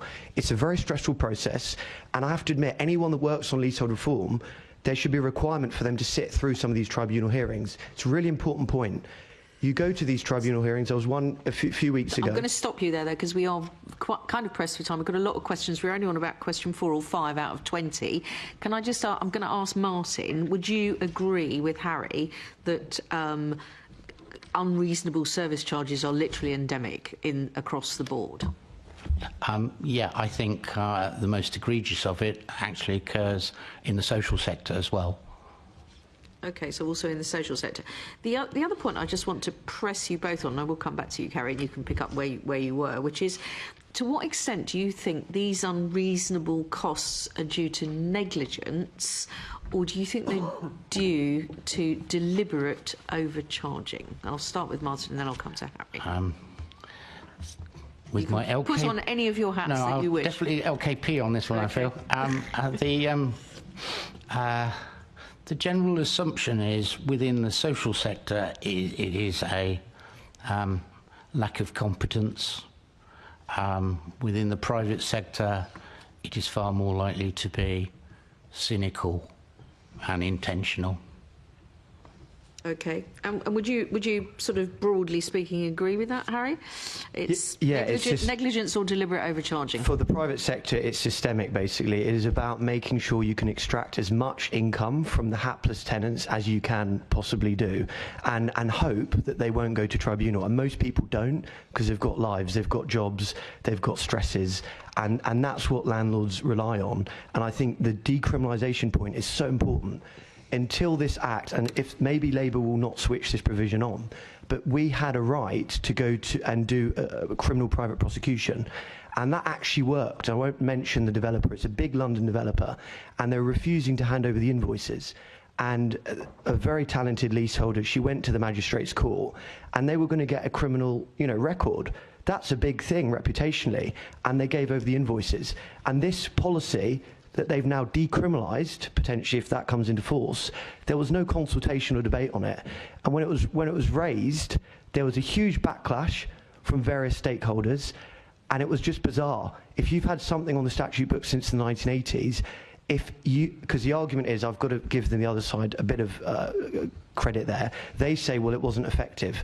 Then you make it effective. You don't remove a criminal sanction. It's like saying, because no one's been prosecuted yet for selling peerages in the House of Lords, we should decriminalise it. No, make it work. And I think that's the key thing. And I don't think we're going to get real transparency on service charges until these freeholders have the fear of God in them. And they won't with civil remedies. I really don't believe civil remedies will work. OK, so I think that's a fairly strong message there about deliberate overcharging from everybody. Thanks very much. I'm going to hand back to the chair. Assembly Member Bath, please. I'm with you on the service charge things. I found that when I ask for, how much service charges am I paying, it's like I'm speaking Martian. They just don't understand the question, which is, and I've never come up with a language which explains to them what I'm asking for. They just don't get it. I don't understand why. I don't understand why. I never will. We talked a lot about conversions to common hold, and the Law Commission report, 121 recommendations, mostly about conversion, I think. But I want to talk about new common hold. What are the barriers to providing new common hold in London? Sorry. Some legislation that works. We need because of the 22 Act, we no longer have ground rent, so there's no incentive for the developer now to try and sell on the freeholds of these sites to a third party because there isn't a legitimate income stream. So it's relatively easy to get new common hold sites working once we have the piece of legislation that makes them work. They don't work for things like shared ownership at the moment. That's, I mean, the first big development in Milton Keynes, when the 2002 Act came through, had to be unwound as a common hold site because they realised that it actually wouldn't work in practice. So it's just a matter of getting the legislation right. And there is no philosophical objection anymore from developers. They just need to be assured by the government that they're going to be able to sell the things. And logically, they should, because very naturally a common hold asset is a better value asset than a lease, which is always a diminishing asset. So we've had a situation where we have some developers that are very nearby. The Mayor of London is a big developer. He's got an extra 10,000 homes being built on Barking Riverside. He's got 25,000 homes going to be built on Old Oak Common. He has control over those assets. And much as he's declared that he's sympathetic to leaseholders, those tens of thousands of new build will mostly be leasehold. Do you think there's something the Mayor could do practically to convert those to common hold? Well, let others speak in a minute on this because I already had it. So it's the same thing I said earlier. There is nothing at the moment to stop a system coming forward which says the developer will provide a share of the freehold to a leasehold site when it's built so that it can easily convert to common hold once we've got it working. Nothing. We don't need any legislation. We just say to the developers, that's what we'd like you to do. So there's nothing really stopping the Mayor from doing that? Nothing at all. Mr. Scoffin. I would go one further because Sadiq Khan promised in his manifesto, not the last mayoral election but the one before, that he would give common hold a whirl. He would do it on a GLA land and he'd do a pilot scheme. He didn't deliver it and then it disappeared from the recent manifesto. And we would all very willingly support the Mayor in delivering that pilot scheme. Obviously, common hold under the 2002 law doesn't work with mixed-use buildings. So if there was any commercial, he wouldn't be able to make it work. But if it was a wholly residential building and say like 10 flats, because you see some of these schemes, they're not always high density, loads of units that the GLA are doing. He could get on and do that now. And it was odd because we never got to the bottom of why that wasn't delivered. You know, don't promise something and then not deliver it. And if you can't deliver it, just explain to everyone why you're not doing that. Because common hold is the law. And if it is just a wholly residential scheme, let's try and make that work. So the Mayor is crying crocodile tears over the plight of many leaseholders, but doesn't appear to be taking any action to provide common hold. I'll defend the Mayor on the leases situation because he actually got ahead of the central government by insisting that all new shared ownership homes come with 990-year leases, like standard. And it was so bizarre, the 2024 Act, there was a push in the Commons and the Lords to say that all new leases on flats would have to be 990, private sector, and the government never accepted that. But I think with the Mayor, he made some really positive comments in The Guardian a few days before the recent mayoral election, saying that leaseholders should be able to withhold their service charges if they don't have accounts. And I think the key thing is he can't pass the law himself, but he should be advocating to central government now that Labour are in control of number 10 in the Treasury. So I think if he can do some more advocacy, publicly and privately, because this is immiserating people in London. And, you know, even if he can't change the law, he's got responsibility now to see it through. And also, as Martin was saying, where the developers, they can do a share of freehold now without any law change. And maybe that's where Sadiq Khan could use a bit of a carrot to give good publicity to those developers who are not waiting for the new law on common hold, that are actually getting on and saying, look, we'll give you your share of freehold and you'll have control even if we don't have common hold right now. So there's a combination. He could do his GLA pilot scheme common hold, we'll support that, but he can then also put pressure, use his soft power on those developers to do share of freehold. And where he gives grant funding, he should be saying, as Tom Copley said to me at Quajo's book launch, brilliant Quajo, he was saying what we could do is we could basically have a commitment with the new people that they do deals with to say that service charges should not increase above inflation. And I suggested actually you should take the funding off them, because there are certain BD Reside, there's other companies out there that sign up to the service charge charter and all of that. You've got to make that effective by saying we'll take the money away. I'm specifically talking about common hold here because, you know, if you have he could do a pilot scheme. If you were to have a choice between kind of fixing a bit leasehold or introducing common hold, which would you go for? Obviously common hold, that's a real deal, and he could do a pilot scheme hopefully, and we'll support that. He promised it. Yeah, thank you. Thank you very much. Assembly Member Lord Bailey.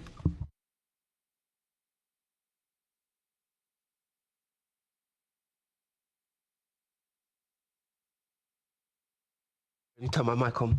How successful are leaseholders in challenging unreasonable costs directly with the landlord? I'll start with Harry. It's very, very difficult. So number one, if you challenge your landlord and even if you win, the landlord at the moment gets the right to put his legal costs on your service charge. So that already disincentivises you from standing up for, you know, basically being looted. You're not going to go to tribunal if they're going to dump the cost. Beyond that is the culture of the tribunal, and I'm not talking about individuals here, I'm talking about the culture, is not very friendly to litigants in person. That is just a reality. So I was in tribunal a few weeks ago, the freeholder did the usual trick, they brought in a barrister a few days before, the whole panel, the judge is, oh, old sport, you must have had a tough weekend swatting up on the case. And yet the poor leaseholder, the litigant in person, was reduced to tears when the panel barked at her for losing her place in a 1,000-page bundle. Yet if it was the barrister who'd been brought in at the last minute, do you want to take 5 minutes, old sport? There's this English class system that sadly, unfortunately, doesn't reflect well on the tribunal. Another thing that's happening in the tribunals, has to be said, because we're the only ones that will say it, is they're starting to ask for the names of the attendees. I've gone to High Court, Supreme Court, all the rest of it. No one asked me for my name. Yet in the first tier tribunal, that is becoming routine. And it's a way of putting the fear of God into the tenants that are standing up for their rights. Beyond that, Martin was saying about a cost shifting.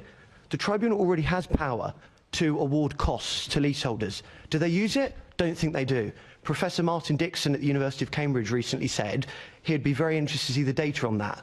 You know, so there is definitely a sort of landlord friendliness in the tribunal system that I think, unless you've actually attended some of these hearings, you won't ever understand, including the people that are reforming leasehold. They don't understand that when landlords delay things, because the tribunal doesn't want to be caught out on a procedural unfairness point, they bend the rules to let them submit late. If the leaseholder submits late, they come down like a ton of bricks. That has to change. Let me just cut in on you a second. So, answer this scenario for me if you can. I'm a leaseholder. I take my landlord to court. I win. Do I still have to pay? Is it possible? You can still pay his legal costs at the moment. Now, the 2024 Act is supposed to sort that out. So the idea is the tribunal would then be able to award costs, and it would be just and equitable. So the landlord would have to apply to get their costs. So it's still a bit of a question mark. But beyond your point, because you've just said, will you still have to pay? Beyond that, even if you win, it could take you 2 years to get that money back. So you've got to enforce the decision, normally in the county court. So there's a leaseholder we're dealing with at the moment. She won in December 2022. She's still waiting on her money. And she's literally going to get a hearing next year now from the county court. So even when you win, you actually lose. And only the most determined or retired people are willing to see this through to the end. The insurance case that I mentioned earlier, the leaseholders were originally told, fishing expedition, go away, don't worry your little heads.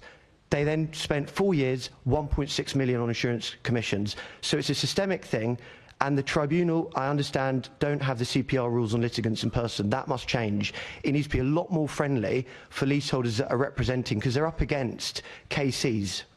And every rule in the book is used and twisted and manipulated by landlords and their representatives. And that's a big thing. I think the tribunal needs to understand how hostile that whole atmosphere is at the moment, including taking down people's names like it's a school register. You don't do that, because landlords, I've even been to one with my own landlord, and the barrister, I won't name him, is very involved in leasehold law reform.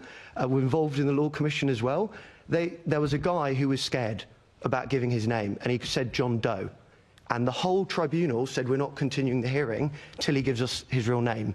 And this landlord had threatened 120 leaseholders with defamation for having the temerity of going to tribunal to remove him with a court-appointed manager. So this is what a lot of legislators don't understand, that when we talk about redress, that's when you've fallen off a cliff with the ambulance picking you up. We don't want redress, we want control, we want ownership. So we don't want to rely on the tribunal. And I think when you look at a lot of the 2024 Act, including the stuff about decriminalising service charge information withholding, it expects that the tribunal is going to make it all better. In a lot of cases, it doesn't make it better. Okay, Limca, I have great sympathy for what you're saying. I sense a few amendments when this comes back to the Lords, just saying. Let me move on to Martin. Martin, how successful are social tenants in challenging unreasonable costs directly with their landlord? Yeah, this is a particular issue. And having spent quite a lot of my time in the tribunal as a lay litigant, it is not a pleasant experience.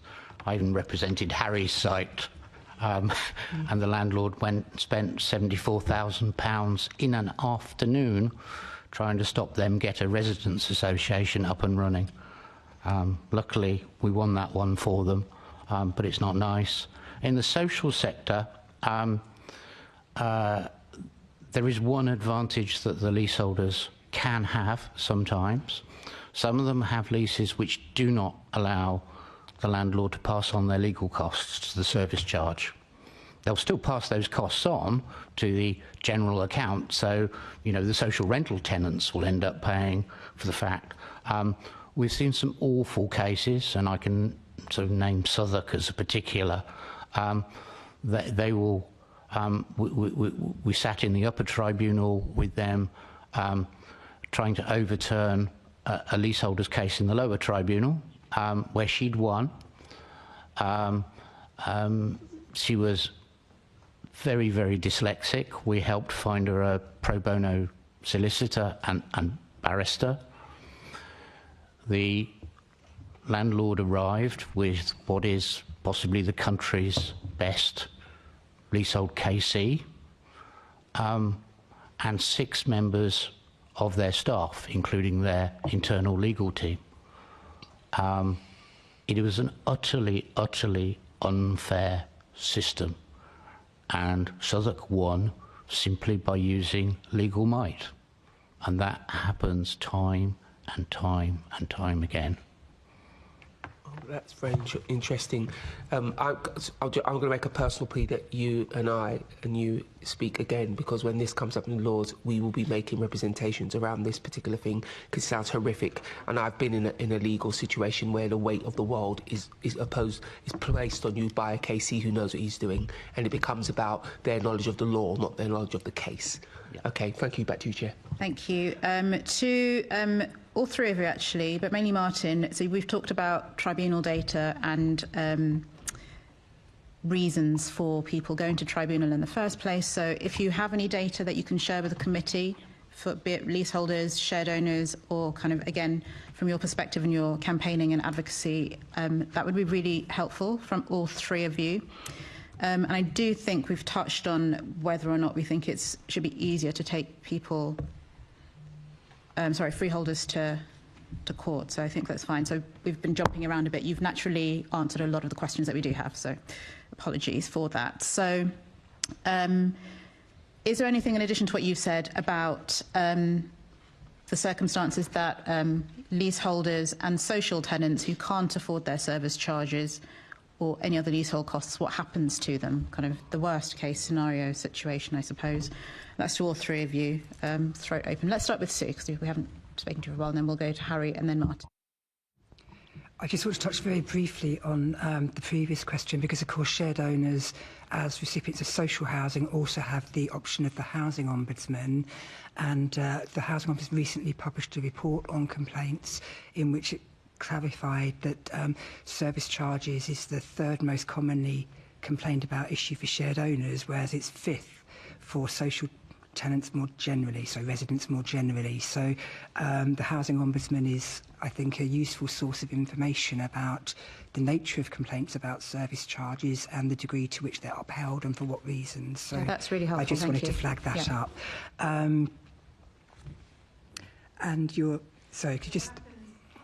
What happens to somebody who can't afford their service charge or other costs associated with leasehold? Of course, the Renters Reform, the Renters' Rights Bill is hugely significant for shared owners, because it makes the risk of falling behind with payments the same risk as it would be for leaseholders more generally, whereas previously shared owners could at worst lose their property without any reimbursement of the equity they'd invested in it. And there's 2 questions there. There's a question, how often does that happen? Undoubtedly for some shared owners that played out in the worst possible way. I don't have any data on how many shared owners have experienced that. I don't know if that data exists. But also there's a symbolic element. If you're being sold home ownership, but actually under a landlord-tenant relationship, you could hypothetically lose your home without reimbursement of the equity invested in it, that changes the feeling of being a homeowner. So the Renters' Rights Bill is hugely, hugely significant for shared owners at a symbolic level as well as a practical level. So what does happen at worst? There are a range of options that are offered to shared owners who fall behind with their housing costs. My concern is that some of those options simply pile on the debt. So if your arrears are bundled up as a payment plan, well, that's helpful in the short term, but again, how does that increased burden of debt help you to achieve ongoing affordability and to achieve the ultimate goal, if that is your goal? And obviously not all shared owners are aiming for full home ownership, but for those who are, how does it help to bundle up your debt as a payment plan? So I'm going to leave that there, actually, because Martin, Okay. I think you may Thank want you. to pick that up. Okay, thanks. Yeah, I've got a very specific request for you to change something in your service charge charter. Recommend away. Great. Payment plans.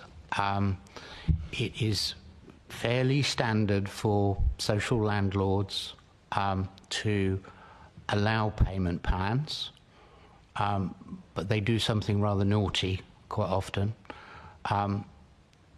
If you've agreed your service charge, you lose your right to go to the tribunal to challenge whether those costs are reasonable or not.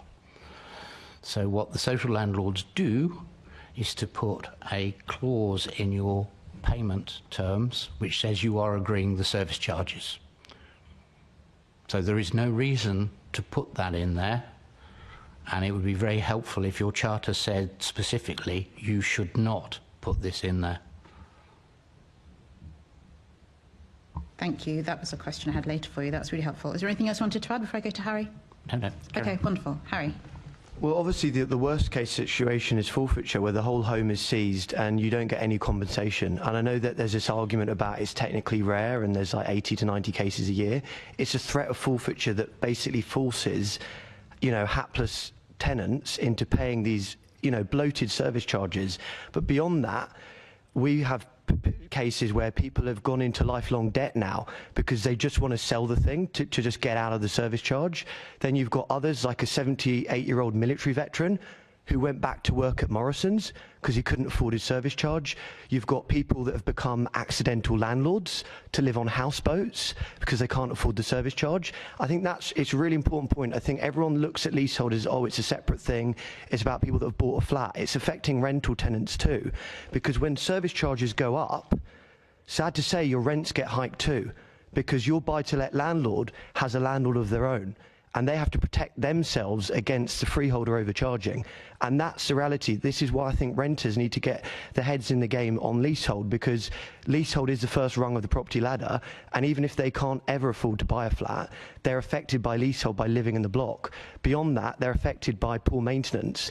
They're the ones that can't get a hot shower in the morning to go to work because the freeholder, that they have no control over whatsoever, hasn't maintained the plant room because they see maintenance as a cost. But I think the reality is there's a really good analysis in the Financial Times a few months ago which basically said flat values in London are flat since 2019. So the service charges are having a huge impact. And we talk about service charge data. Hamptons has done some good data recently on this, but even they only look at the point of sale. We know so many developments where there's not even cladding issues or fire safety issues, but the flats are not coming to market because the service charges are too high. And I can say that in my own building. No one's been able to sell for about 2 years because the service charge is too high. People go, where's the swimming pool, where's the gym, where's the garden? And you go, no, I've just got a billionaire in Monaco. And lifts that don't work and windows that don't get washed. And they go, well, I'm not buying into this feudal money pit. And you say, well, don't blame you. But that's a big issue for Londoners. I think the fact is, even if you want to get out, you're trapped. And this is now beyond cladding. So I think that's a really important issue that for so many people, some people even taking on second jobs now as well to fund the service charge. So it really is a cost of living emergency for so many people in all income brackets. I think it's so important to say that. It doesn't matter who you are. If you've got a bad freeholder who's a freeloader, who's got a managing agent who's a henchman and want to extract as much money out of your home as possible, they will. And nothing really in the law is going to change that unless it's right to manage buying the freehold or moving to common hold. I think that's a really key thing that is causing a huge amount of financial stress and emotional stress, and I think the government don't understand that they're making themselves politically vulnerable by punting this to the end of the Parliament. We speak to so many people, lifelong Conservative voters, who defected to Labour on this issue alone in July, and they're saying they're going off democracy in this country. Successive parties have promised to get rid of leasehold. Why aren't they getting rid of it? Why are they saying it's all complicated? And you've got everyone, including on the leaseholder side, saying it's complicated. No. If you politically resource this thing, if you get in the best people, you do the Kate Bingham with the vaccines and all the rest of it, We're going to have flying cars before we get rid of a practically feudal property scheme. So I think that's really important, that we need pressure from the mayor to central government. They talk about making work pay. People on their phones crying because their service charge has gone up 40%. That's not making work pay, is it? Okay. Thank you very much. Feudal money pits, a favourite for today. Thank you for that. Assembly Member Lord Bailey, do you have a supplementary? Has it been covered? It's been covered, Chair. Okay, thank you. Assembly Member Small Edwards.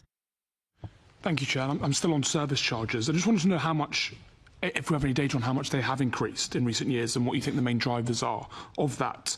And additionally, the Property Institute data reveals that service charges are rising faster in London than anywhere else. And yeah, could you get your thoughts on what you think is driving that as well? Maybe we'll start with Martin and go across. Yeah, I mean, there have been a number of unfortunate influence on service charges. One of the particularly nasty ones was HMRC changed the VAT rules on staff costs. They used to historically be VAT free. For many sites there is now a VAT charge. We had huge increases in insurance following Grenfell. We're not seeing a reduction when buildings are remediated. We had awful problems with utility prices going up dramatically following the Ukraine war. So there are ongoing and unfortunate consequences coming out of the Building Safety Act. So there's lots of things that adversely impact how sites are going to operate beyond ordinary inflation rates. But the inability for the people paying the bills in most sites to have any influence whatsoever on their costs is what creates the huge problem. Everyone in the vast majority of sites is utterly disenfranchised from controlling the costs that relate to the running of their home. And it's simply not fair. It needs to change.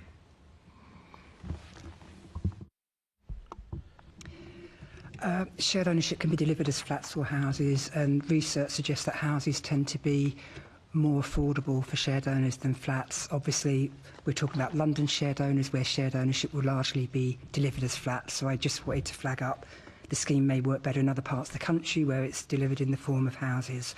Let's get that out of the way. Earlier on, you asked a question about data, which I didn't respond to at the time, but I have mentioned the JRF assessment that possibly at least 1 to 10 shared owners face total housing costs that are in excess of the 40% threshold. And I think this is where the question of data is hugely important. To what degree are service charges contributing to that position as compared to rent and mortgages and the other components of total housing costs? And I think it's important to have a good understanding of that. That would be data that would be very, very useful. Another aspect in relation to shared ownership and service charges, it tends to be delivered in a number of cases, possibly over half, in Section 106 agreements, where the housing association may have very limited to no control or influence over costs that are passed on by third party. Well, the costs originate with third parties, and the housing association passes those on to the shared owner, but may have little influence. And I think the problem there is that it undermines the affordability promise. If you have no influence or control over costs, why are we delivering this as an affordable housing scheme?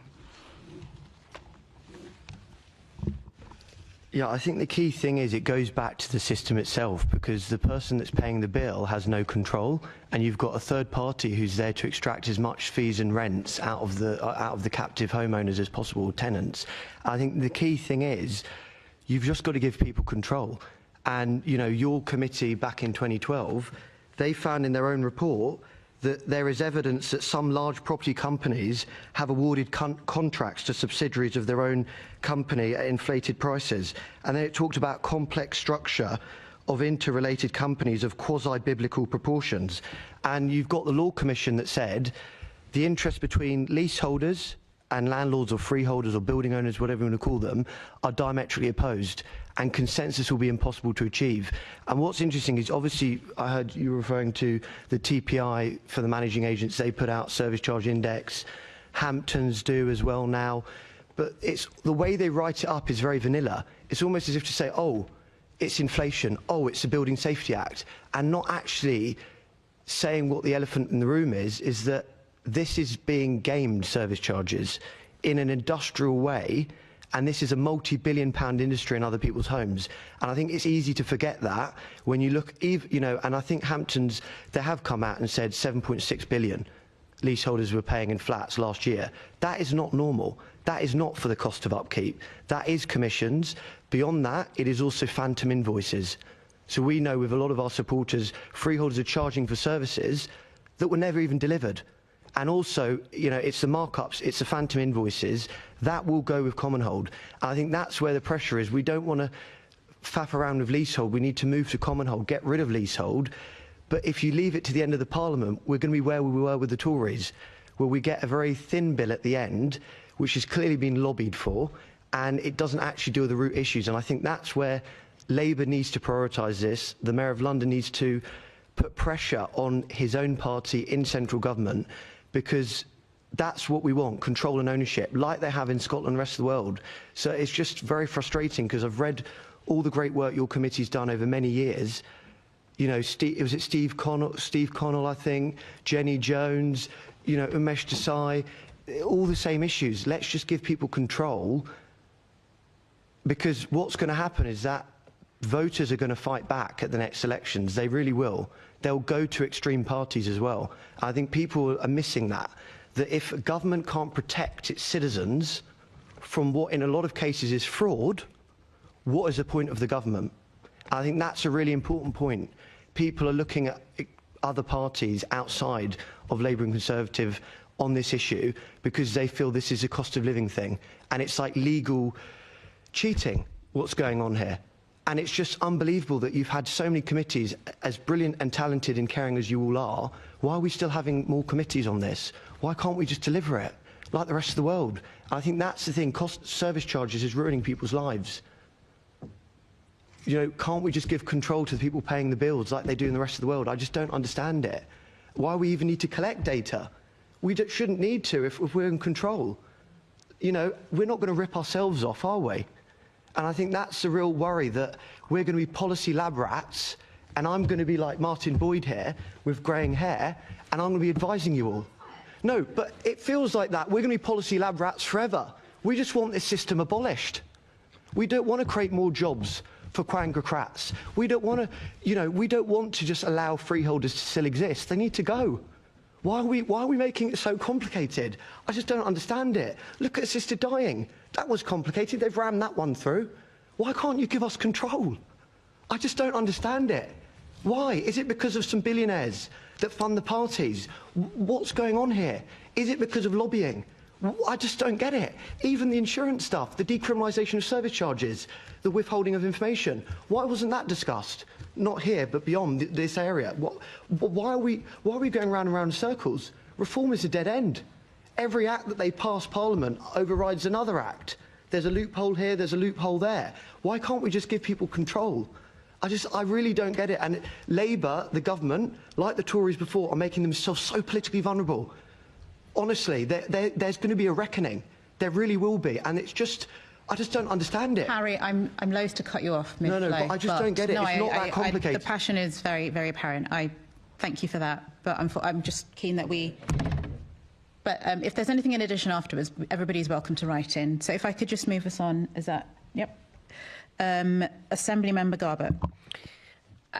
Just to quickly pick up on the conversation we've just had, do service charges increases vary in relation to the type of freehold, so council, housing association or private? I don't know, Martin, if you want to just quickly answer that one.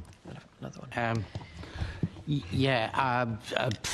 In the social sector, there is a problem that comes out of the fact that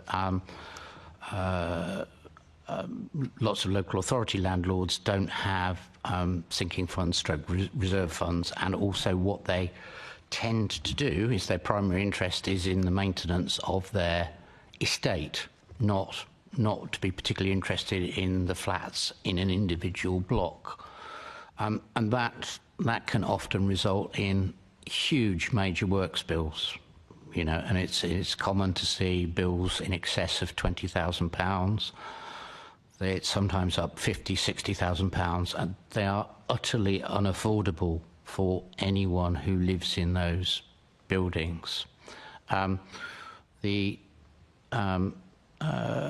registered social landlords have a slightly different approach. There you can see leaseholders who will pay more in their service charges than the private sector leaseholders will pay, simply because they have an intermediate landlord. So they end up paying the full service charge plus their intermediate landlord's service charge on top of that to oversee the service charge.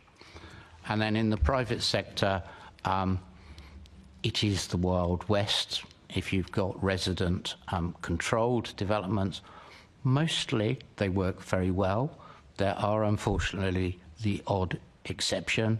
Had a case come to us today where the directors of the RMC seem to have set up their own company to provide some of the services to the site, and the other leaseholders are concerned that there's a lack of transparency. It may be entirely legitimate, it may be quite unlegitimate. When you have a third-party landlord, you have a range of inefficiencies there, as well as, you know, Harry referenced in the 2012 report the quasi-biblical structure. I'm afraid I'm guilty of being the person in the tribunal case where the judge reached that conclusion. Our landlord was letting contracts to his own companies. It was a set of companies within his organisation, 400 of them. It was impossible to know who was dealing with who, with what, who was making what profit where. So it will be different elements of profit. The worst aspects within the private sector are, we unfortunately have a subset of landlords who are very actively looking to manipulate the rules, where they will have 3 tenders come in for work, but all 3 of the companies tendering happen to be in the same building. And they happen to be in the same building that the landlord happens to be in as well. And it's very difficult, as Harry said, you know. I would sort of claim the grey hair comes out of having children and rather than going to the tribunal, but... I've got pink hair, so you can include mine in any way you want. Thank you for that. I'm really glad you explained that, because the relationship I've had with kind of residents as a councillor has really spoken to those issues, like that lack of transparency and this feeling that there's different bodies being set up and just finding it really hard to navigate. My next question is something that I'm really interested in, which is estate regeneration and the impacts that has on residents more widely. But this is specifically about what levels of service charge increase do leaseholders and social tenants experience after estate regeneration. And I don't know who might want to start, Harry, or... Yeah? Do you want to... Yeah, no, Martin, you can go for it, yeah. So, estate generation creates some huge problems for the leaseholders, because the compulsory purchase system for existing properties almost never seems to produce a fair result. And what quite often happens is that the people end up having to buy back a proportion of their property, and then what the social landlord says is, well, we'll do this deal, so long as you're in the property you won't pay the rental element, but the moment you come to sell as effectively a shared owner, it returns to the fact that that property will incur the rent if somebody else buys at a shared ownership level. So there's no way for someone to pass their property on to their children at that point, because it stays specifically with them, not... The estate regeneration has produced a number of complexities in London over the year, because different social landlords want to redevelop in different ways. it's very clear because of cost pressures that have existed in recent years that social landlords are having to incorporate a number of private sale properties within their redevelopment schemes.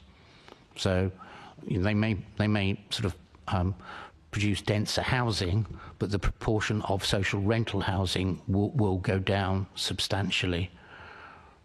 And quite often the social housing is moving to the poorer quality areas within an estate as well. So you'll get nice new private sector flats go up in the bits that overlook the nice parts of town or whatever, and then the social rental tenants are stuck round the corner. Yeah, it's a little bit related to the previous question as well, because I know the committee with Umesh Desai mentioned about mixed use, because it's a big thing in London, that to have that combination of residential and commercial premises in a development or in a block. Leaseholders in those blocks and developments are particularly vulnerable, particularly where the overall freeholder or the head leaseholder, the landlord, has a connection with the commercial parts. So take my own building, there's a hotel underneath. We believe that we have been subsidising the running of that hotel. So the fact is you've got a massive conflict of interest. Already leasehold's not great. You make it worse when you've got the freeholder or the landlord involved in the running of the commercial premises. And I think that's where the 2024 Act goes some way to bring the 25% rule up to 50. Unfortunately, for many people that would otherwise have benefited from that reform to buy the freehold, they actually won't be able to, where there is a plant room or shared services in a building. So unfortunately, even though you thought you were a winner, you were actually not going to be able to qualify under that. You will be able to qualify under right to manage, which is something. And there's another really big issue is higher-rise buildings, because buildings over 18 metres at the moment, because of an error with the Building Safety Act, you are unable to remove your freeholder over building safety functions, and that's a big, big issue. So anyone who can't get right to manage or can't buy the freehold, they have a right under the Landlord and Tenant Act 1987 to get a court-appointed manager. Right now, that's been interfered with, and it's quite unusual because if the freeholder can't be trusted to run your service charges, why on earth should they be allowed to manage fire safety? And yet there's an error, and Martin was saying about there were a load of amendments that were going to come through, unfortunately was scuppered by the early general election. That was one, and I believe Lord Bailey, others in the Commons, but others in the Lords as well were pushing on this. That needs to be fixed, but beyond that, making sure that when we do move to common hold, those in mixed-use buildings don't get left behind. And that's a really important point. The 1993 Act, sections 3 and 4, basically mean if you've got a plant room or even a bit of electricity that connects the commercial to residential, you will not qualify to buy the freehold, which is crazy. So, that needs to be looked at, and because mixed use is all the rage now in London. You have to factor in mixed use, going beyond even the Law Commission. That's a really strong point, and then I'm going on to the next question, right? Yeah, so it was really interesting you've brought up building safety and insurance, which is going to be our next sector of questioning. So just the opening question is, what impact have building safety measures had on service charges in London? Sorry, I'm going to cough. Ruinous costs. I've just had a development that's come through to me, and they've been charging Wimbledon over £1 million under Building Safety Act related charges. Obviously that's not right, and hopefully it will be dealt with, but it just shows you that there was some really good work by Endar Cladding Scandal, and the Telegraph newspaper a few months ago was basically saying a lot of the costs of the Building Safety Act and the Building Safety Regulator are being passed down in service charges, whether rightly or wrongly.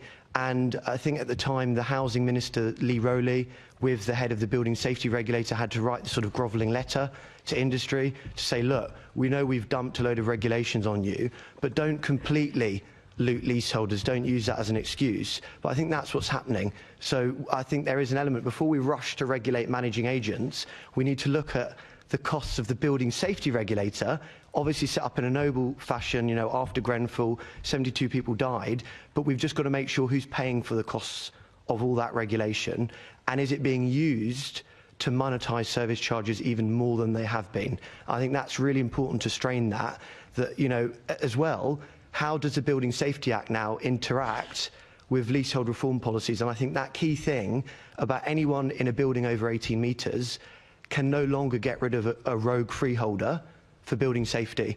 And that was supposed to be fixed, and there's no reason why the Labour government needs to leave that to the end of the Parliament. That's ready to go, and we could do that. And I think beyond that, just looking at the Building Safety Act again, because I think it shows you with good intent, you can cause lots of issues there. So I think we just need to look at that, because I think it's easy to just parcel it off as old cladding, old post-Grenfell, but it's now entwined with leasehold. Was there anyone else who wanted to come in on, building safety? Yeah. I'll put my lease hat on for this one, because I think this is a very important point to be made. Lease work across both England and Wales, and Wales has taken a substantially different route to England in the way that they're dealing with building safety matters. They don't have things like the qualified and non-qualified status for leaseholders, so that was rather ironic that a Labour government in Wales should decide we didn't need qualified leaseholders, but a Conservative government in the UK did. The costs of compliance with the Building Safety Act in England are not pleasant to deal with. There is an awful lot that's unclear. As an RMC site that has to deal with building safety issues, I know I have a property manager who tells me there are still many, many things that are unclear about how you should be charging for things, what you should be charging, how often you should be charging. We need to get back to stability in the market, and until we do, we're going to see severe damage to property sales. At LKP, we have an as yet unpublished estimate which says potentially building safety crisis has taken somewhere between 75 and 100 billion pounds out of the sales of flat properties across England. That is a huge, huge number, and it's going to keep going until such time as we get a more robust system in place. Thank you. That was, back to you, Chair. I'm going to bring in, I think, Assemblymember Lord Bailey, you potentially had a supplementary to this, but I just wondered, this is just anecdotal, but I have experienced where building safety works have happened to a building, and so the building is remediated at the cost of the, kind of via the fund, and then homes are put back on the market, and one would assume that the service charges would drop, but they increase. And if you have any kind of a logical or rational explanation for why that happens beyond what feels like price gouging, it would be really helpful if you could send that information to us. I mean, what would be the reasoning behind that? It's counterintuitive to me. We're trying to collect some data at Lease, and Lease now works very closely with Endar Cladding Scandal, who are also collecting data. Lease ran an insurance survey recently looking at costs. We haven't published the results of that yet. It doesn't take a lot to guess what those results will say, which is that insurance costs have gone up an awful lot on particularly high-rise buildings, and they're not coming down in the way that everyone expects them to do once buildings are remediated. Anybody else? But it's the layers of layers upon regulation, even door checkers every quarter. It sounds right, but you need to be able to cap or control those costs, because at the moment it just feels like a free-for-all. Everyone is charging anything that they can, even a resident engagement strategy. How much should that cost? It just seems like it's another excuse for freeholders to rip off leaseholders and in the managing agents. So I think the whole thing needs to be reviewed, because it just seems like that they're using it to permanently bring up service charges. You know, even if there isn't any bad intent, it feels like we're now pushing service charges such a level, and all the house building now is flats. We've got the second lowest proportion of flats of any country in the whole of Europe after Ireland. They didn't like leasehold. They didn't want to be subjugated by landlords. Why are we then making service charges so expensive that no one, unless they're very, very wealthy, will buy a flat, whether it's shared ownership or pure private leasehold or even common hold. And I think that's the worry, that all these building safety regulations could kill off common hold. I think that's a really important point. And I know that there was work done a few years ago where they were saying that they would criminalise common hold association directors. And there's an element of, hang on a second here, are we going from one extreme of no one really caring about high-rise buildings to then another where it's like we're regulating it and killing it? And it's almost, it's gone from one, I think that's the worry, that we're going too far with this regulation now. Okay, thank you. Sue. Martin has mentioned Endar cladding scandal, and I just wanted to emphasise that their work really shines a spotlight on how many shared owners are affected by this issue.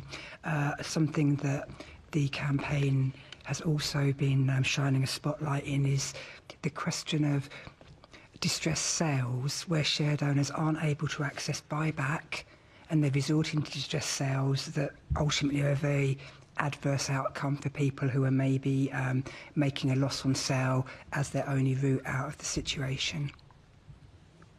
Thank you very much. Assembly Member Boff. How do service charges vary depending upon the building type? For example, how does a service charge on a tall building compared to a low-rise building? Do you have any data on that? Naturally, the bigger, the more complex, the charges are just going to be higher, whatever the structure, whether it's leasehold, common hold, strata title, condominium, whatever you want to call it. And I think that's something that's never going to change, but it's a question of who is the one controlling the building. And if they're not the residents, they have every incentive to bring up those service charges as high as they can. But I think when you even look at ONS data, because they do the English housing survey now, I think they've done it now for the last 2 years, called Leasehold Households. It's a good report. It's got a tiny sample size, only think a few hundred, but they've now started to introduce about right to manage. That would be something really worth looking at in terms of what is the average service charge for buildings under democratic resident control versus those under a third party or external freeholder landlord, because I think we were saying earlier 20% saving easily we're seeing with our members, even 35% when they get right to manage. So I think, yes, there's an element, and there's the London School of Economics keep pushing this argument that buildings are complex, they're always going to be expensive, to a point. I think we need to be able to separate out the costs that are unavoidable of running a building, a block of flats, from the costs that is all the fee farming and all the commissions and all the, hid phantom invoices that are going on in leasehold with the third-party landlords. But if we can do that, the cost difference, I think, will still be quite major. And obviously, for a small block, one up, one down, there's no lifts, there's no common parts, their costs will be on the floor.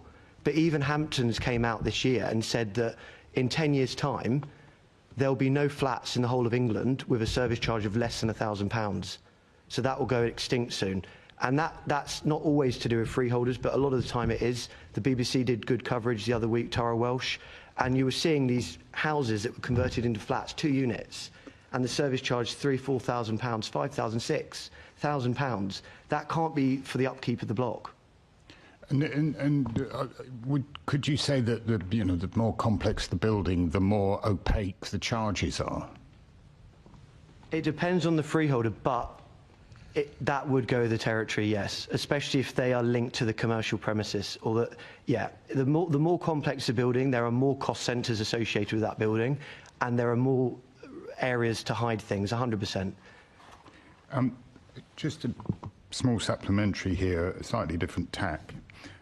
Should the Mayor be ensuring that affordable housing funds are used to support common hold or shared freehold development rather than leasehold, do you think? 100%. But I think a lot of it will boil down to shared ownership, because they've put that scheme on steroids, haven't they, successive mayors? So you've kind of, I know you're not going to be happy with me saying it, almost kill off shared ownership on new flats, because it's such a toxic scheme. It's got all the worst elements of leasehold and then times by 1,000. I don't think it's affordable at all. Our supporters, they don't like it. The only way that they like it is when they get right to manage, when they get control of the managing agent or they kick out the housing association. That's the only thing that they like it for. Unless it's on houses, maybe that works on houses where you don't have, service charges in that way. and I think that's a big thing. People need to look at shared ownership generally as a model. If so few people staircase to 100%, why on earth are you calling it home ownership? Why are you calling it affordable? I mean, and is there scope perhaps for new shared ownership schemes to switch to a common hold basis rather than leasehold? 100%, and the Law Commission looked at this. And I know some people are agnostic about shared ownership in common hold. If we have to still have shared ownership, we're going to have to make it work in common hold. And actually, some of the enlightened housing associations, like the Guinness Partnership, they came out and said, actually, if shared owners, irrespective of their equity stake, are paying service charge, the moral thing is to let them have control of the service charge in a common hold scheme. Because there was an argument, if they're shared owners, it'll still be a leasehold product in common hold, unless they staircase to 100. To be a common holder, they shouldn't have control. And our view is they need to have control in common hold. Do you think there'll be different costs? If there will, and there's an argument here, and I know there's been a whole row about poor doors for years in this country. If you're bringing shared ownership into a private block, we have to have a discussion about you're putting people together with very different income brackets. And the reality is someone that is of a higher earning bracket, and I know it's not popular to say this, would want to probably invest in that plant room nest probably more. They've got the ability to do that, as opposed to more of the lower income side of things where they'll want to delay the costs. So I think there's an argument of, if we have to continue shared ownership, maybe you need shared ownership only blocks. And I know that sounds really elitist to say it, but if you're going to have an alignment of interest in common hold, you've got to make sure that people are generally of a similar economic background in each block. Otherwise, you're going to have the rows that you get with third-party freeholders in common hold. That's not good. We want to make sure that everyone has got that alignment of interest. Thank you. Thank you, Chair. Thank you. Did you have another question? Are you fine? Did not, because the question that I had down had been answered previously. Fine. Okay. Assembly Member Lord Bailey. Just to come back to your last point, do people have to have the same financial power, as it were, or could they just have the same contractual situation? So if you and I both live in a shared ownership block, as long as we both have the same sort of tenure, then you can fix the rules to work. So the idea of a fully shared ownership block should be enough to work. We don't have to have the same financial circumstances, surely. I think it depends in terms of, if everyone's buying into the shared ownership product, that's fine. But it's putting people from extreme differences where you've got luxury flats in shared ownership in a block. Because the reality is, and I'm not trying to cast aspersions, some of the people in the luxury flats will want the maintenance to a much higher standard. And I'm not trying to mock, but even gold leaf. And then obviously shared owners, they will have far more financial pressures than those that have got the more swanky properties. I think we're saying the same thing. You would just make the flats, of a similar value. You would have £1 million flats with £200,000. Let me ask you a question, Sue. How do you feel about shared ownership? I know this isn't about shared ownership, and the chair will stop me shortly. But I am an ex-shared ownership.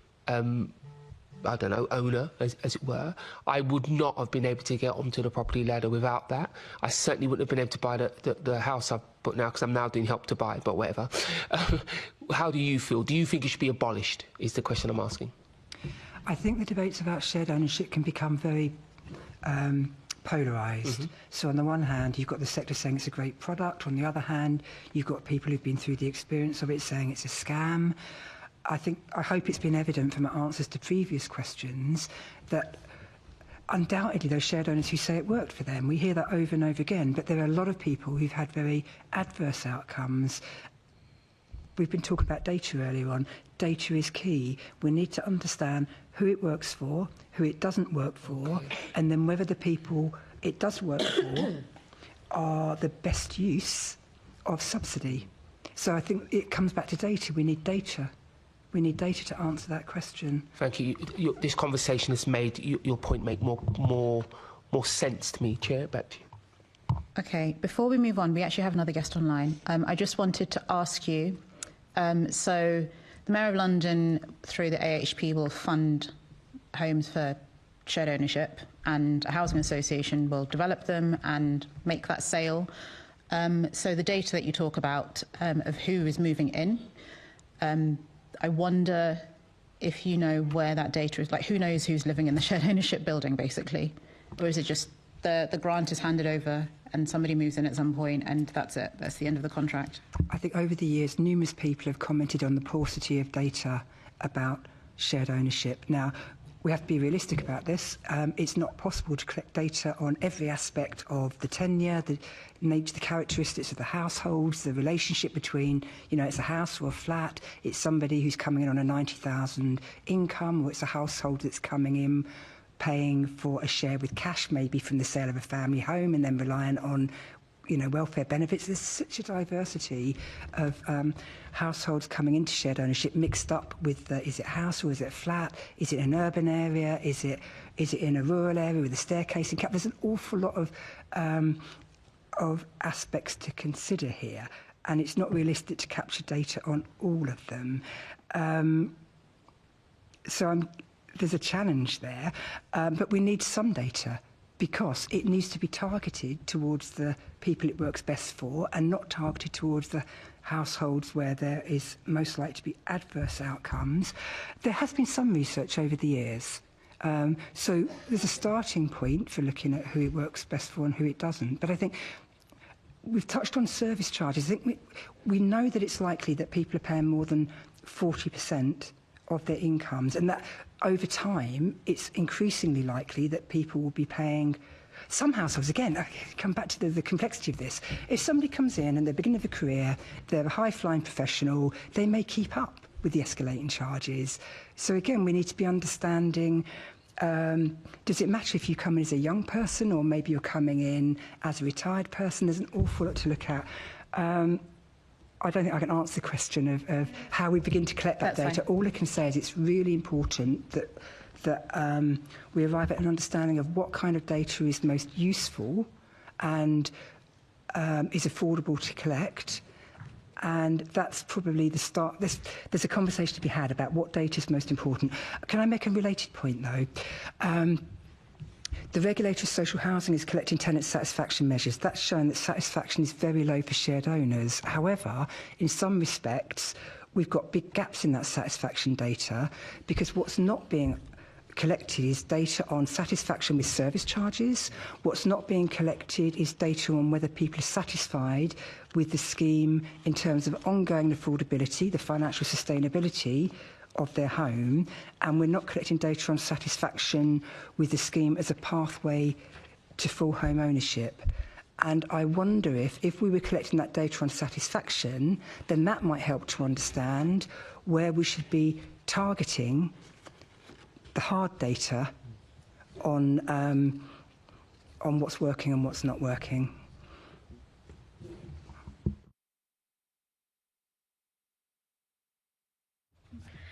Thank you for that. This links in with what we were just speaking about. So the Mayor caps rent and service charges on the London living rent properties and is proposing to do so on the key worker living rent properties. I wondered if any of you could speak to if you know if these caps are successful in protecting residents from unreasonable costs. If you could speak to each. Great. Great. Because my follow-up question was going to be, and do you think these caps could be extended to other forms of housing like shared ownership if we don't think they're being helpful?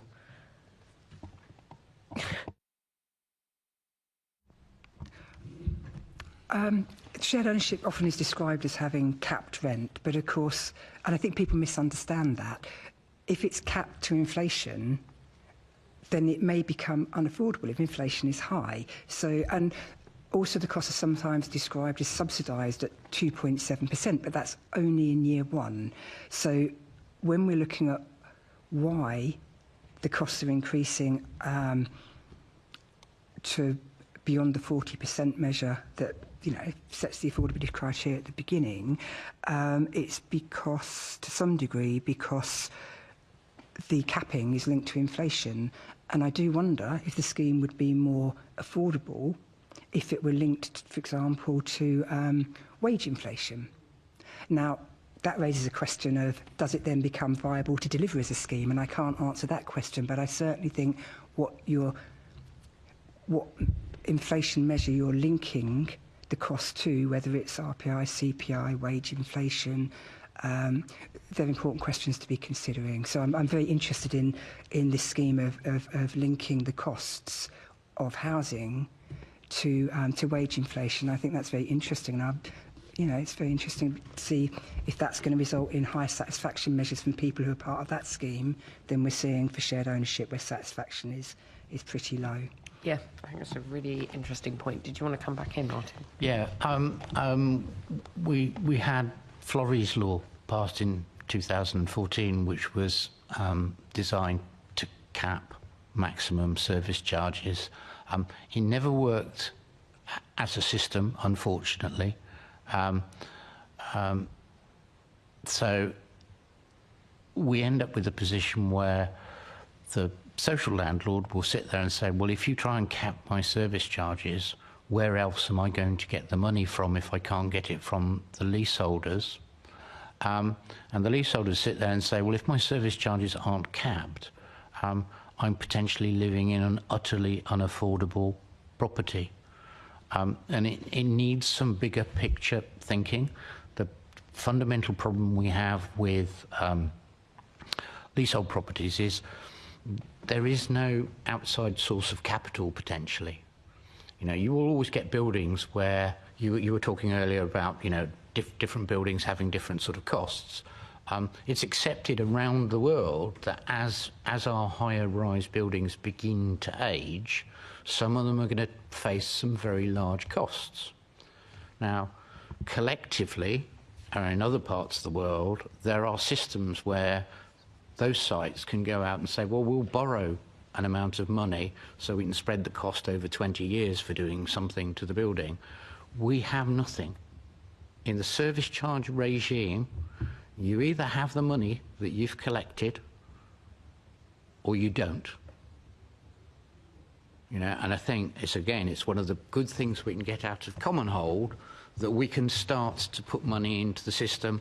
We can spread costs. I mean, one of the things that particularly annoys me, and it's a bit off your question, but it's relevant, is that it's slightly related to what Harry says, is, as people pass through their lives, they have different levels of affordability. And in particular, when you get someone who's reaching towards the end of their life, they may be on a fixed income, very easily on a fixed income. In the leasehold world, you don't have any alternative if they don't or can't afford to pay their service charge, other than to begin to take them through the court process in contemplation of forfeiting their lease. And that applies whether it's the private sector or the social sector. It is morally and ethically bankrupt as a system. We on our side, as an RMC director, have to put legal risks on our head by not pursuing someone in that position through the courts.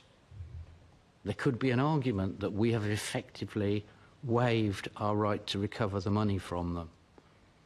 But what else do we do? Do we actually do that? So it's a very important issue to consider. Thank you for raising that. Thank you. Back to the chair. Thank you, and thank you for that response. So we've been joined by our fourth guest, Suze Mooner, who's a campaigner with Social Housing Action Campaign.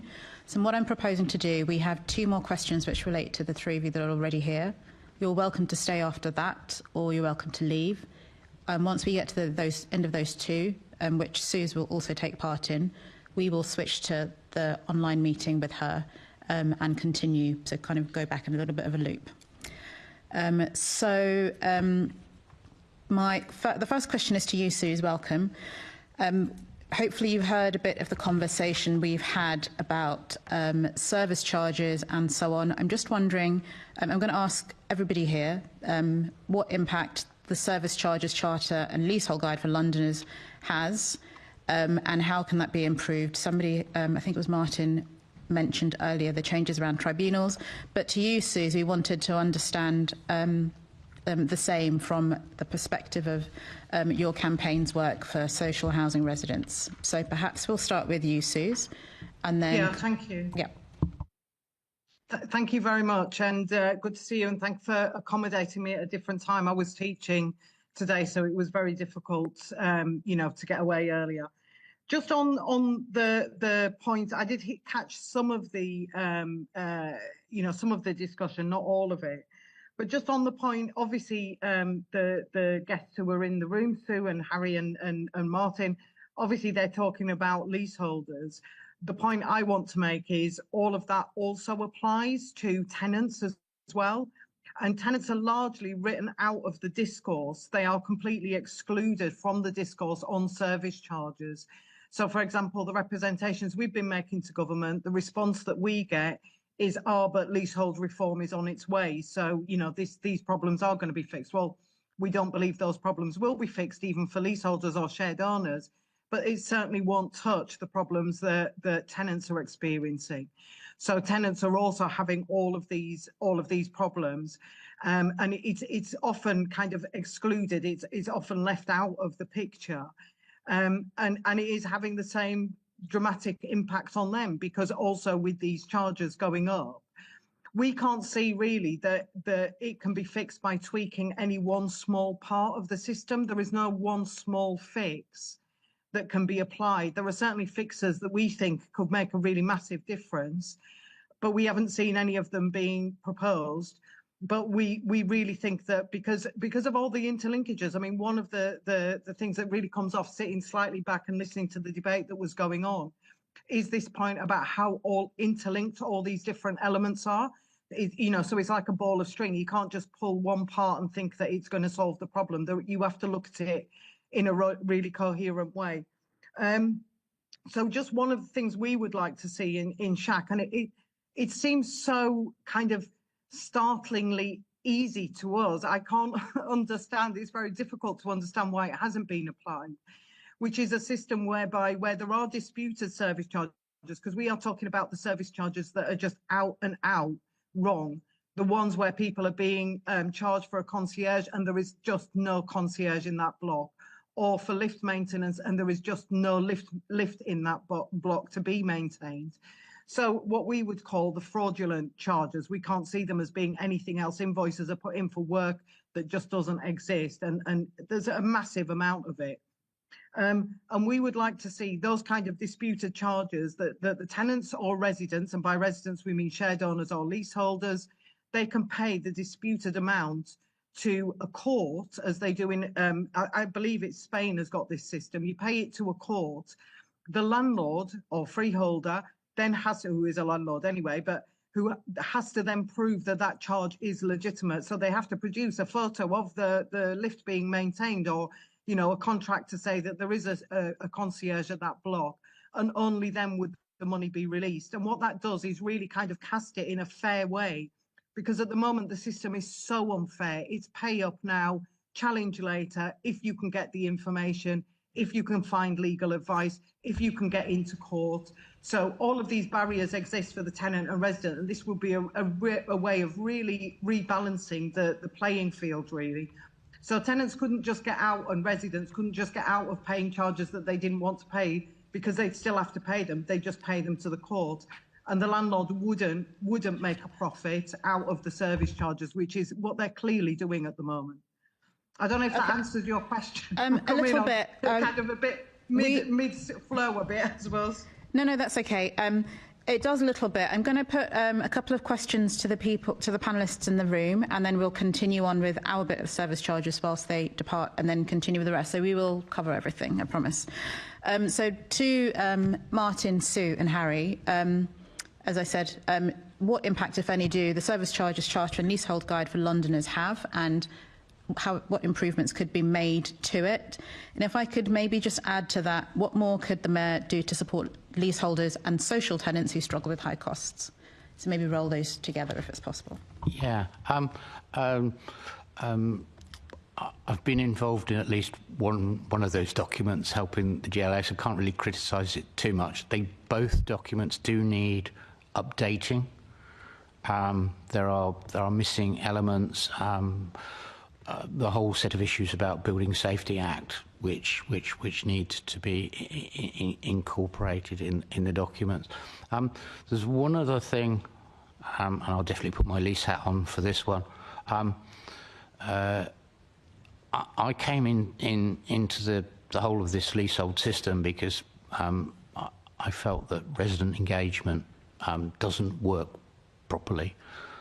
Landlords very actively tried to disrupt. In the social sector, they will quite often try and create rifts between the social rental tenants, the shared ownership tenants, and the right to buy tenants.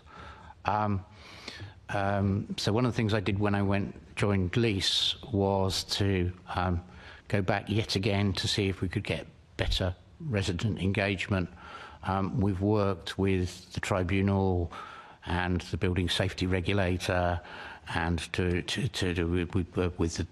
TPI about producing a standard residents association constitution, because although Susan's talking about social rental tenants, the one group of tenants that has no formal representation system within the leasehold world are the PRS tenants. So we have on any one site long leaseholders, we have AST tenants, we have private sector tenants, we have shared ownership leaseholders. They all need to have a better voice so they're in a better position to challenge the costs that they face. Thank you very much. Sue or Harry, do you want to add anything? Transparency is really important, and I think that transparency at the point of sale is absolutely key, because so many shared owners expressed the view that they did not understand what they were getting into in terms of future costs at the point of sale. Before this meeting, I just had a quick look at where potential entrants to the scheme might find information and what they would find. So I looked at the key information document. The key information document on london.gov.uk signpost to the gov.uk website for information about service charges and other expenses. And that website signposts the model lease, but the model lease is silent on 100% liability for costs. Gov.uk signposts to lease regarding service charges, but that particular hyperlink directs to a page that has no information on service charges in a shared ownership context. And then I put in a search on lease for shared ownership service charges. I got 755 results, many of which weren't actually relevant. So even if you go looking for information as a potential entry to the scheme, trying to actually find information is very, very difficult. So coming back to the charter, which was your question, it requests reasonable estimates on charges. It gives a best practice guidance of 3 years. I would say that should be a minimum requirement. Shared owners need to understand the long-term implications of service charges, and providers need to be getting and providing realistic assessments of how service charges may play out in their specific development over time. And, you know, that will be taking into account things like, are there lifts or aren't there? Are there common... It should be possible to produce some kind of reasonable estimate. No one can predict the future, but some kind of reasonable estimate of how those service charges may play out, so people can make an informed assessment of whether they're likely to be able to keep up with those charges. So that was on transparency at the point of sale. I also wanted to pick up on the affordability point. There is affordability guidance in there, but I wonder how useful the charter is if affordability isn't monitored and guidance isn't enforced.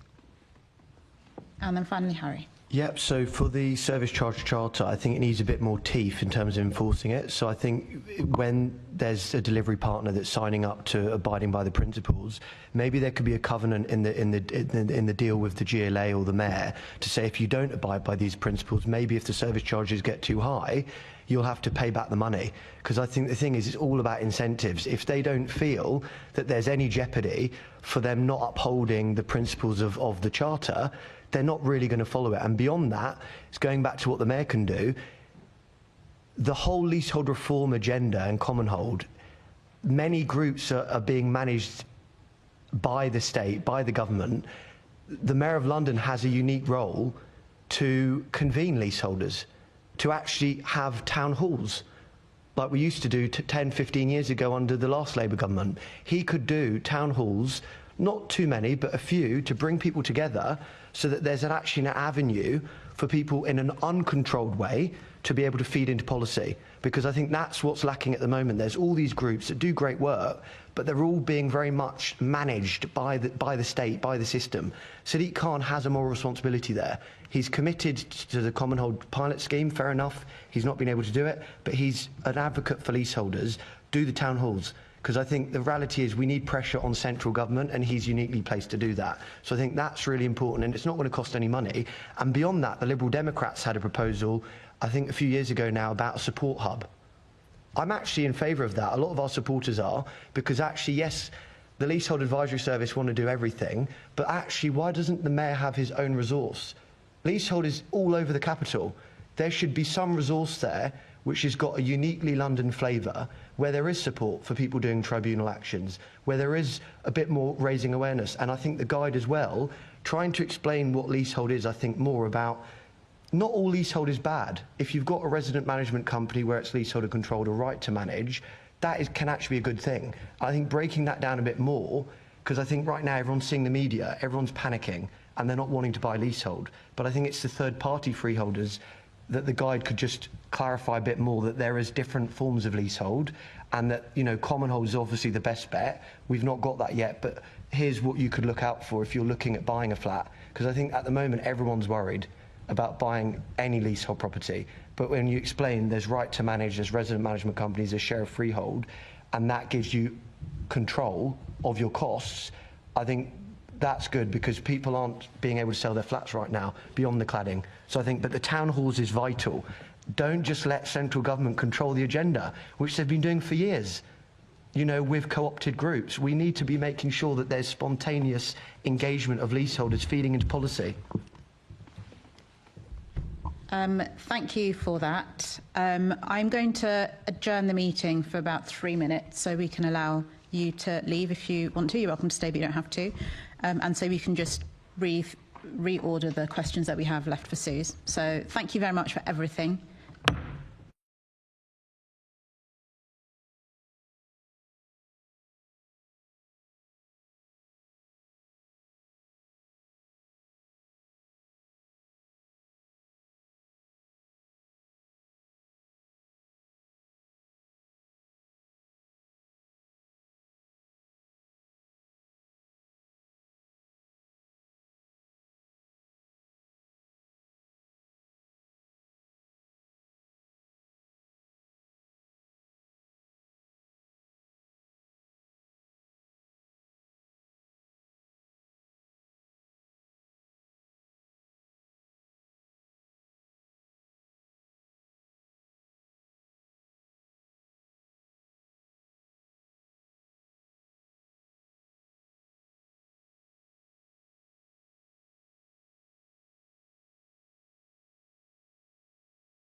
Welcome back to our meeting. Thank you very much for your patience, Suze, while we just reorder ourselves. I have some of the questions that we've put to the other guests. We're going to put some of those to you.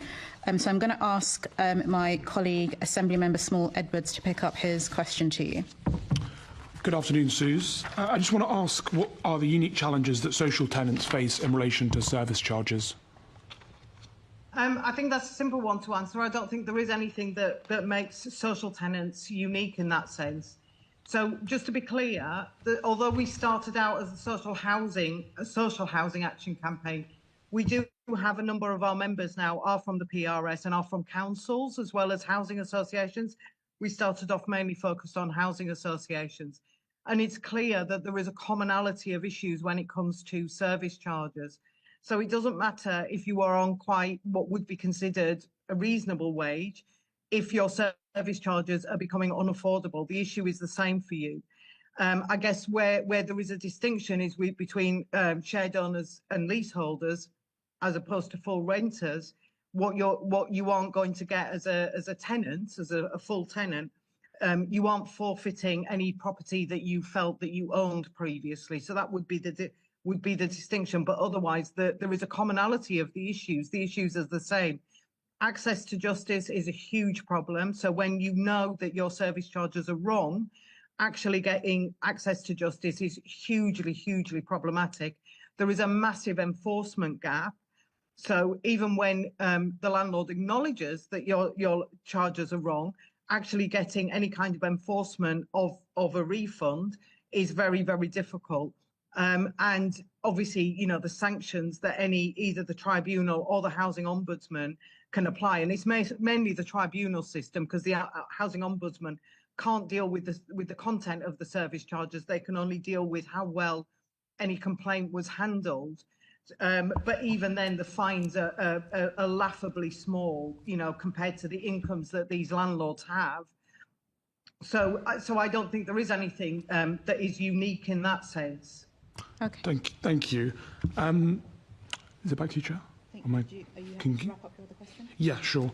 My next question was, how common do you think unreasonable service charge costs are?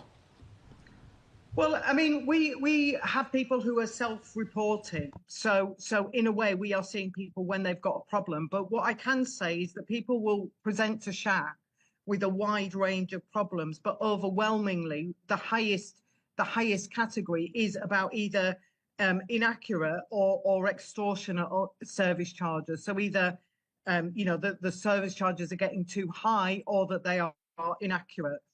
Is the biggest single issue. Probably unfair rents, the rents levels is kind of second to that, but absolutely highest, top of the list is the unfair service charges. So we think it is very, very common. Certainly out of the vast majority, 95% maybe, of the service charge accounts where people have sent us details and we've been able to look into them, they are riddled with inaccuracy. I mean, this isn't just somebody hasn't really put in enough, you know, one landlord or two landlords haven't put enough checks and balances in the system. This is a system that is being played by landlords. And the service charge accounts are absolutely riddled with inaccuracies. And do you have any data on how much service charges have increased? And obviously you mentioned it a bit there, but in terms of the main drivers of the rise, do you think it's all purely just gaming the system? We've done two reports. So the first report was really looking at the different forms that what we would call service charge abuse takes, and that is done in case studies, although there is some data in there which kind of quantifies as well. And we did a second report, which is a quantitative report, which is really on the impact on people, so affordability. So on there, we've seen the kind of hundreds, you know, we've plotted that some people have had hundreds, only a small percentage of tenants and residents, but for some people it's been hundreds of percentage points that their service charges have increased. The highest that we got reported in that was around 2,500, but that was in 2021, so they've gone up considerably since then. SHAC doesn't really have the resources to do the kind of wide-scale academic standard of research. I think you would need a proper research body to do that. but you could get that information from landlords. I mean, landlords are getting, enough money from the public purse that certainly government could ask for that information in return. They could identify how high they are. That information is there. It's all collected by the landlords anyway. Thank you very much. Back to you, Chair. Thank you, Suze. Assembly Member Lord Bailey. Hi, Suze. Social tenant. Oh, excuse me. Thank you. Sorry. How successful are social tenants in challenging unreasonable service charge costs? Yeah. Again, I'm going to speak for all of us, not just social tenants, but it is very, very difficult for them.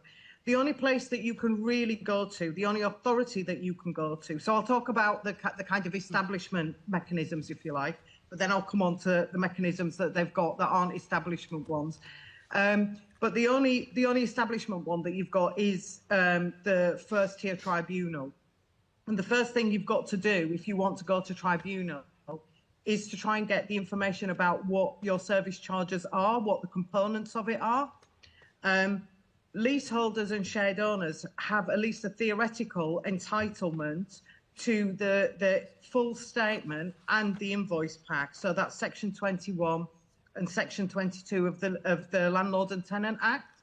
But that doesn't apply to full renters. They don't even have the right to see what they are paying for, other than, they don't have a legal right. Obviously, the landlord might tell them anyway.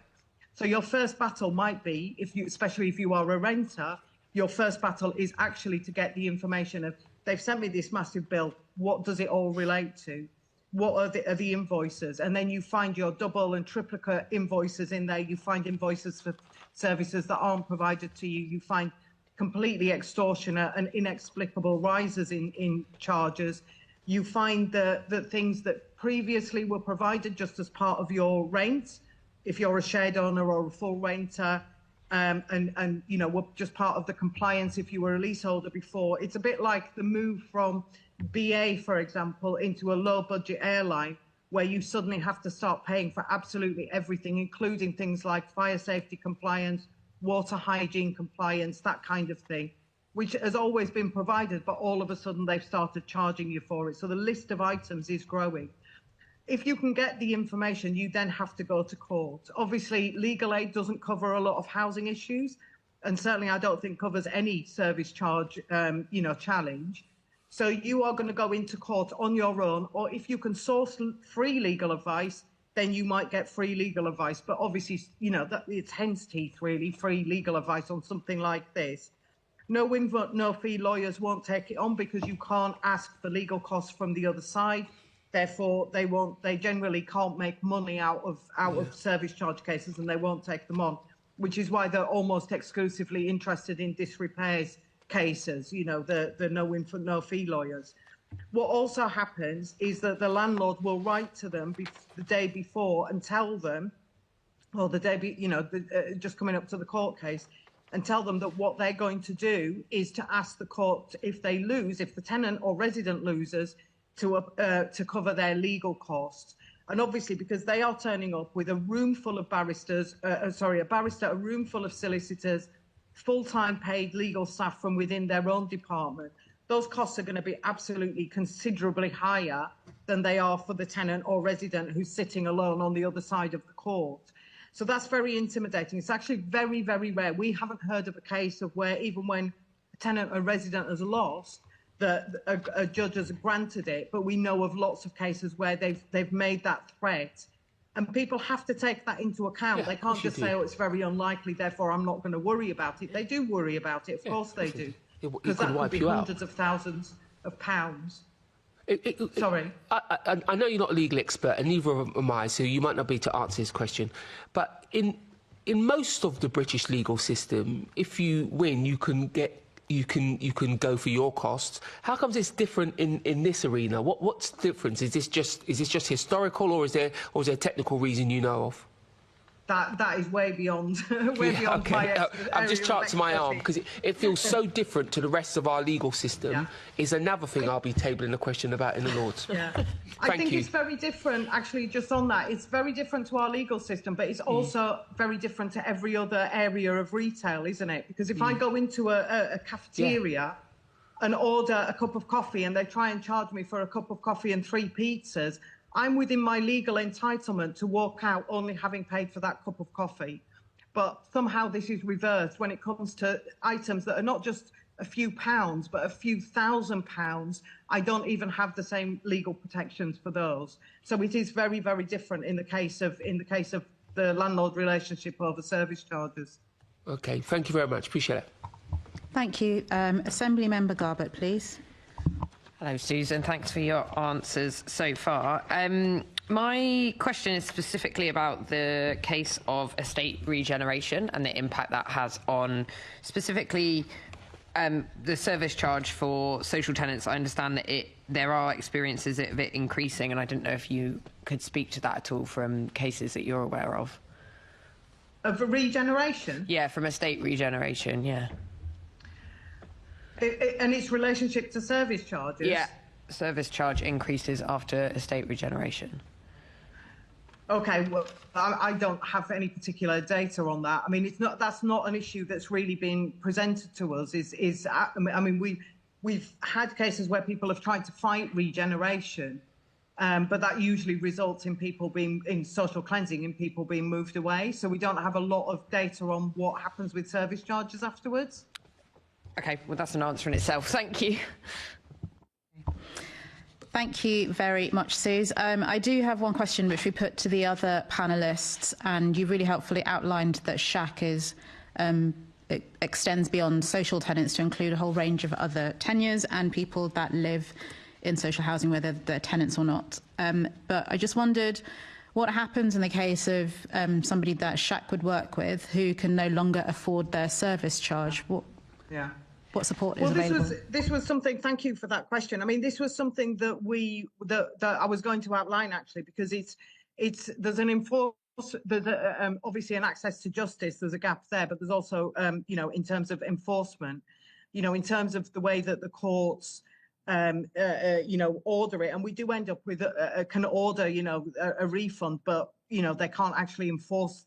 They can't force the landlord to do it, and there's no agency apparently that can force these landlords to do anything, even if they're housing associations and getting millions of pounds from government. What we will do, where people can't afford it or aren't willing to pay because they know the charge is wrong, what we will do is we will support people to withhold the payment as safely as possible. In fact, evictions in the housing association sector aren't massively high. They do happen, but they're not massively high. What ends up happening is that people get into deeper and deeper arrears. And there's very good, easily accessible data on the levels of arrears within housing associations. So it just builds up a whole load of arrears for that person. That obviously is a huge stress. It's a huge financial burden for them as well to be trying to pay off these arrears. But we will support them to withhold payment as safely as possible. And, in terms of kind of not going through the legal mechanism, that is the other option that is open to people. We believe that these kind of rent and service charge strikes are on the cards in a mass scale. We haven't seen it in a mass scale in Britain, and we haven't seen rent strikes for a long time in Britain. But I get the sense that this is coming down the road. People are getting to the end of their tether, and in the end, when it comes to a choice between do I feed my children or do I pay my service charge, our advice to the member would be feed your children. The landlords, especially housing association landlords and private landlords, housing associations are sitting on £4.4 billion of surplus. That is a huge surplus and would have been unfathomable to the founders of many of these housing associations. Why is all this money just sitting there, after all the money has been paid? Probably some of it has come from illegitimate service charges. So they're not going to collapse if they don't get your £20 or £30 or £100 or whatever it is that you owe them. So we are supporting people to withhold payment, and that's what we would advise people to do, is to write to their landlord, copy in their MP, let them know why they're not doing it and what element they feel is illegitimate or extortionate. Thank you so much, Suze. I have one final question for you, and then I'll ask you if there's anything else you'd like to cover. But we also put this to the other panellists. So Will SHAC stakeholders, the people that you work with, will they benefit in any way from transparency measures outlined in the Leasehold and Freehold Reform Act, in your opinion?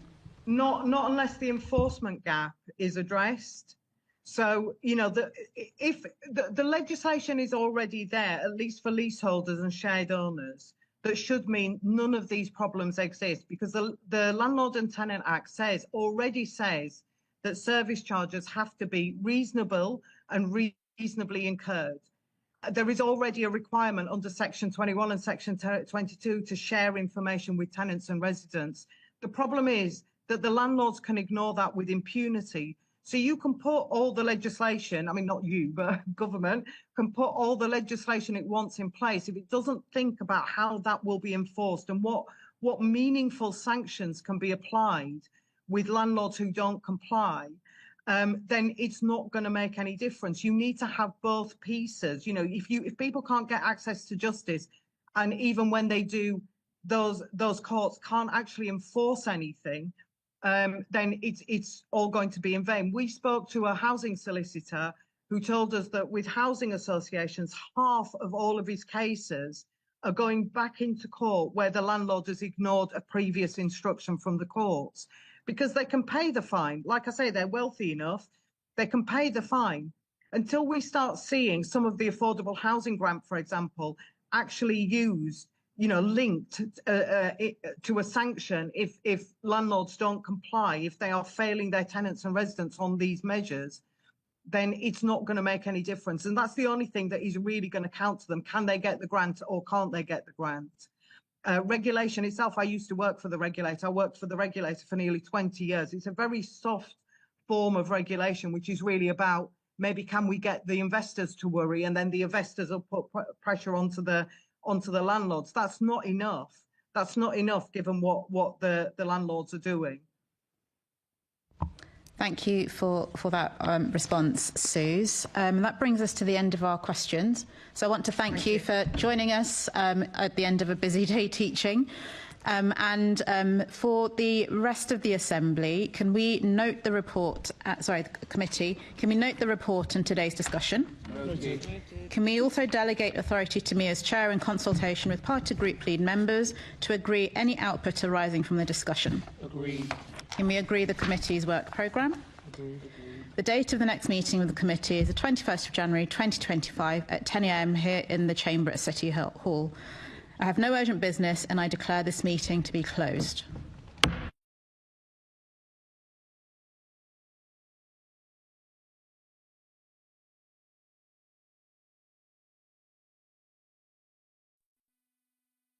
This is the broadcast from City Hall, the home of the Greater London Authority. Please stand by.